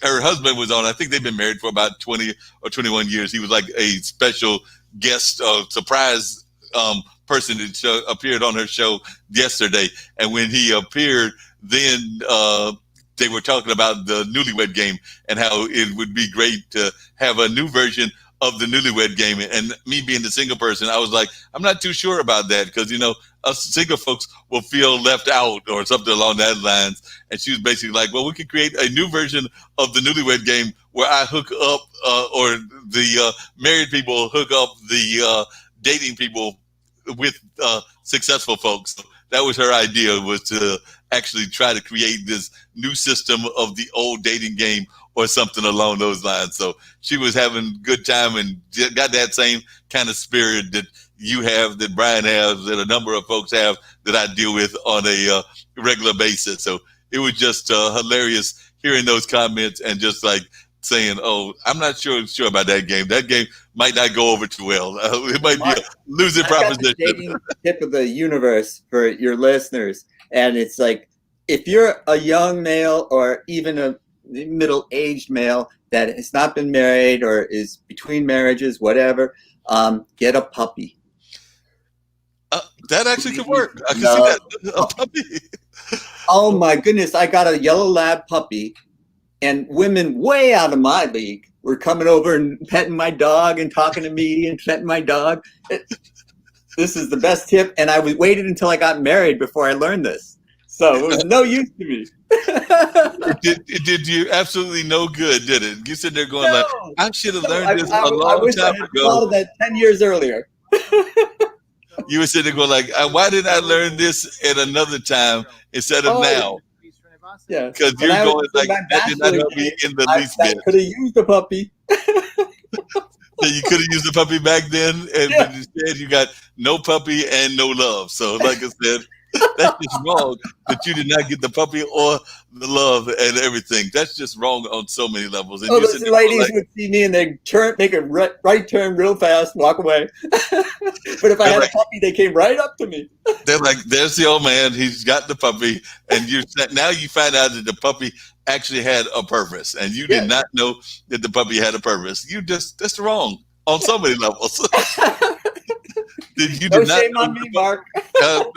But you say that, but I remember definitely folks would always say that about women and their puppets and everything, because you would find folks that would say things about their puppy and what the puppy meant to them and all of that. So definitely I can agree with you on that, folks, because even now you find folks that would get their women who have their puppies or their whatever the pet might be. I've even seen people walk with their stray cats and things of that nature, and then, well, not stray cats, but cats on a leash. And folks are just amazed by pets. So when they find those pets, it's just like they're like drawn to them. So I agree. Well, Mark, what about a lady that was walking her lion?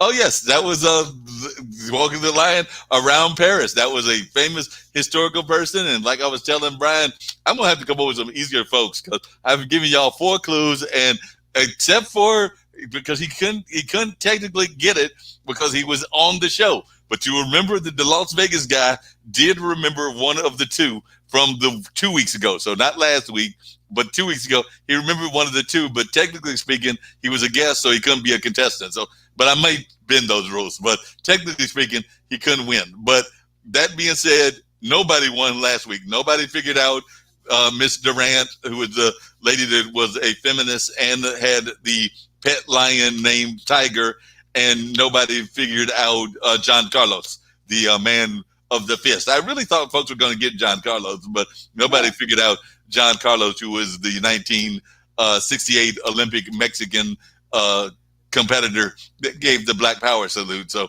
that one surprised me. I thought you must have been getting bad clues, Mark. I said 1967 Pan American Game winner. If somebody wins the Pan American Game, then you ought to think the 68 Olympics is the next one. So I think I gave some good clues, but I'm gonna give some more obvious clues. What you want? Like maybe I'll give them Muhammad Ali or Kareem Abdul-Jabbar and mention like the Lakers or mention something. Give us a softball, obvious. Mark, because I'm tired of swinging and missing. I'm tired of y'all swinging and missing. So I'll promise you this week, this Wednesday, there will be, I think I'll make it the American one. I won't make it the international one, but at least the American one will be a softball. And I'll try to pick out a softball from either the world of sports or the world of entertainment. I was thinking the world of crime, and I did have a world of crime person already in mind, and there ain't that many bad guys in crime. Y'all should be able to figure out the world of crime. So I think I'm going to keep it to the world of crime, but it's going to be a softball. Who was the one that started out protesting on the bus and then moved to Carolina? Oh, that was Paulie Murray. Paulie Murray. A lot of folks thought that was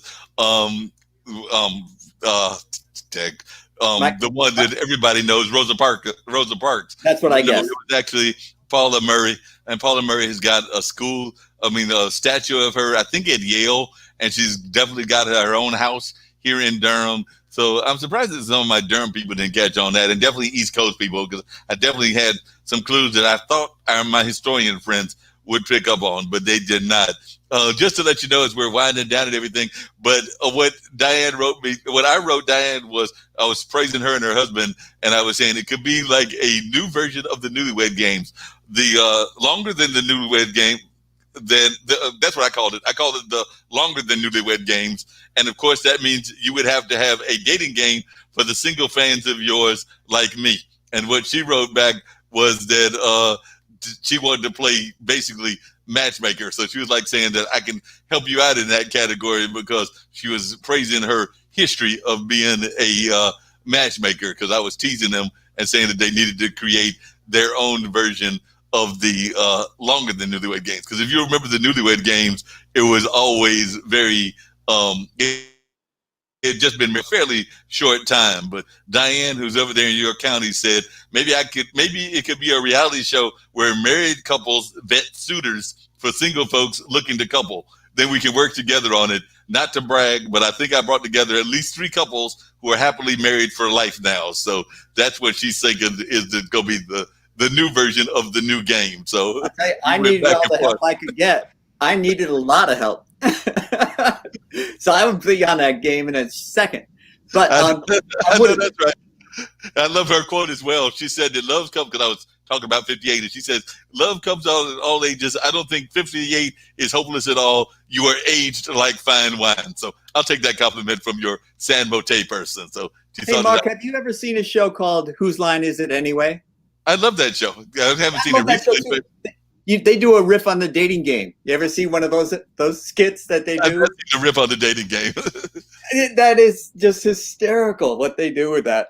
Because they have this guy, they all have to assume characters, and then they act out the character, and the person has to guess who it is. And it's like, it's so funny. But the dating game was on for a long time.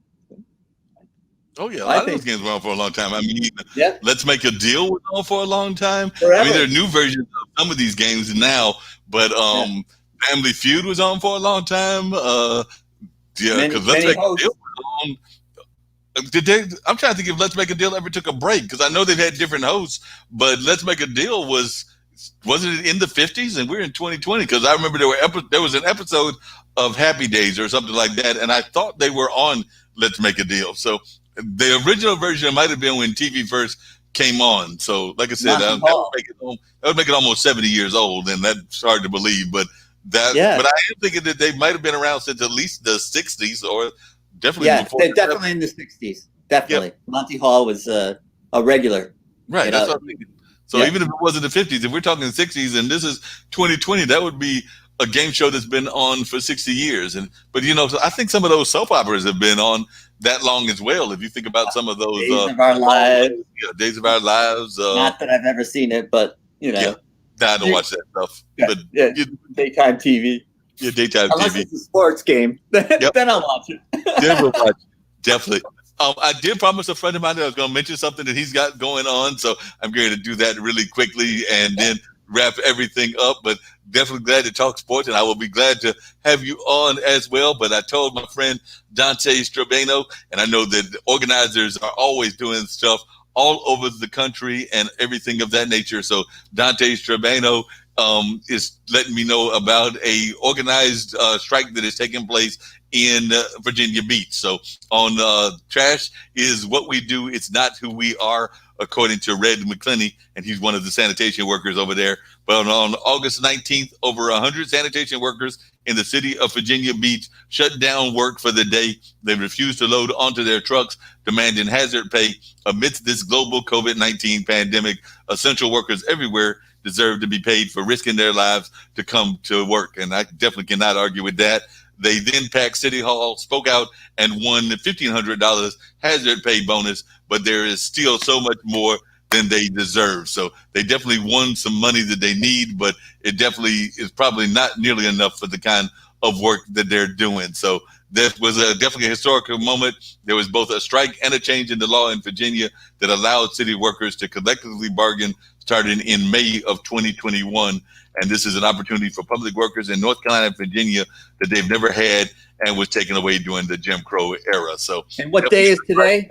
Today is the 7th of September, Labor Day. So definitely Labor Day. What's going on. I talked about the history of Labor Day, and UE has been undergoing, that's the organization that was involved in this, has been undergoing new strategies of pre-majority unionism across North Carolina and Virginia for over 20 years, but now needs the support of the movement to garner resources to organize the municipal workers in Virginia. Collective bargaining. Across the state. So collective bargaining gives you power. Yep, and that's what they're all about, is the collective bargaining and making sure of what's going on. So definitely that's what's going on, and I'm glad to be able to share that with our listeners and everything. I'm going to see if I can put this on our banner going across so that folks can see about the GoFundMe page and everything. So I'm actually going to put that down, and folks can add that to things that they have to make me write it down, Mark. Yep.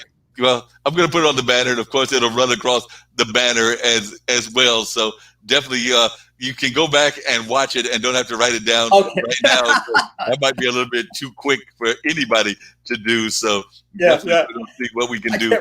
Along this, it's going like I can't write that fast, so that's just impossible. There you go. Definitely, just go back there and check that out. And if you copy that link and everything, that will take you to what's going on and how you can be involved as well. So definitely that's a long thing, but I think if you just go to that first part, you should be okay. Definitely go in there and check out what they've got going on, but they're definitely trying to support Good for them. And on Labor Day, we definitely need to have that kind of activity. So Dante is a longtime friend. He's actually appeared on our evening podcast, which I would usually be doing on a Monday, but we did take Labor Day off, so I won't have that one. And I am talking to Dante about appearing here with us. So hopefully he'll be coming in the not too distant future and can share some of these great victories that they have won and some of the ones that they are trying to win. So definitely want to thank you for being on and everything. I'm going to change this banner just slightly because our ambassador is hiding in another one of the banner rooms. So you'll see that we've got Spiritual Saturday going on, and that goes on with Tish Oakley on Saturday. So definitely, if you're not familiar with that show, check it out. It is an amazing show. Tish always is planting some very positive seeds, some very amazing encouragement. So definitely get a chance, check that out on Saturday at 1 p.m. Because like I said, we just got all kinds of great programming. Nick and Kim and the rest of the gang, Ankit and them, tell me that we're going to have 100, and I'm thinking it might be 100 plus by the end of this year. So I'm tired thinking about it. I'm with you on that. Oh, by the way, the folks, Brian as well as Tim, love the ambassador. When I played that at the end of the show at Gets me every time. 3:45, they just fell in love with Ankin's daughter, and they fell in love with Raggedy Ann. Because, as a matter of fact, if you notice, she's got the Raggedy Ann doll with her, so they fell in love with her as well. So, I think that she might be beating us in the fan category. We're going to have to talk to Ankin about this, because I'm getting a little upset, because I think that she is becoming the real star of this whole thing, and she only pops in for like literally a few seconds here and there. So I think we got to. And we're on for hours, and we're working so hard, and she comes on all. Yes. We're going to have to negotiate some stuff with Ankin and the rest of the team, because this is not fair. She is becoming the new #1 star of IBM.TV. She gets me every time, Mark, so she deserves what she gets. Definitely, I agree. She gets me every time as well. Corona virus से कैसे बचेंगे?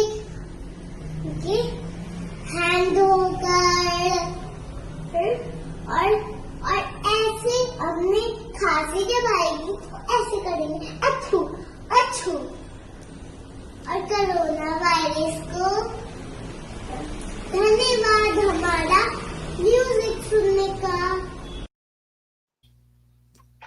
Gets me every time, just like you.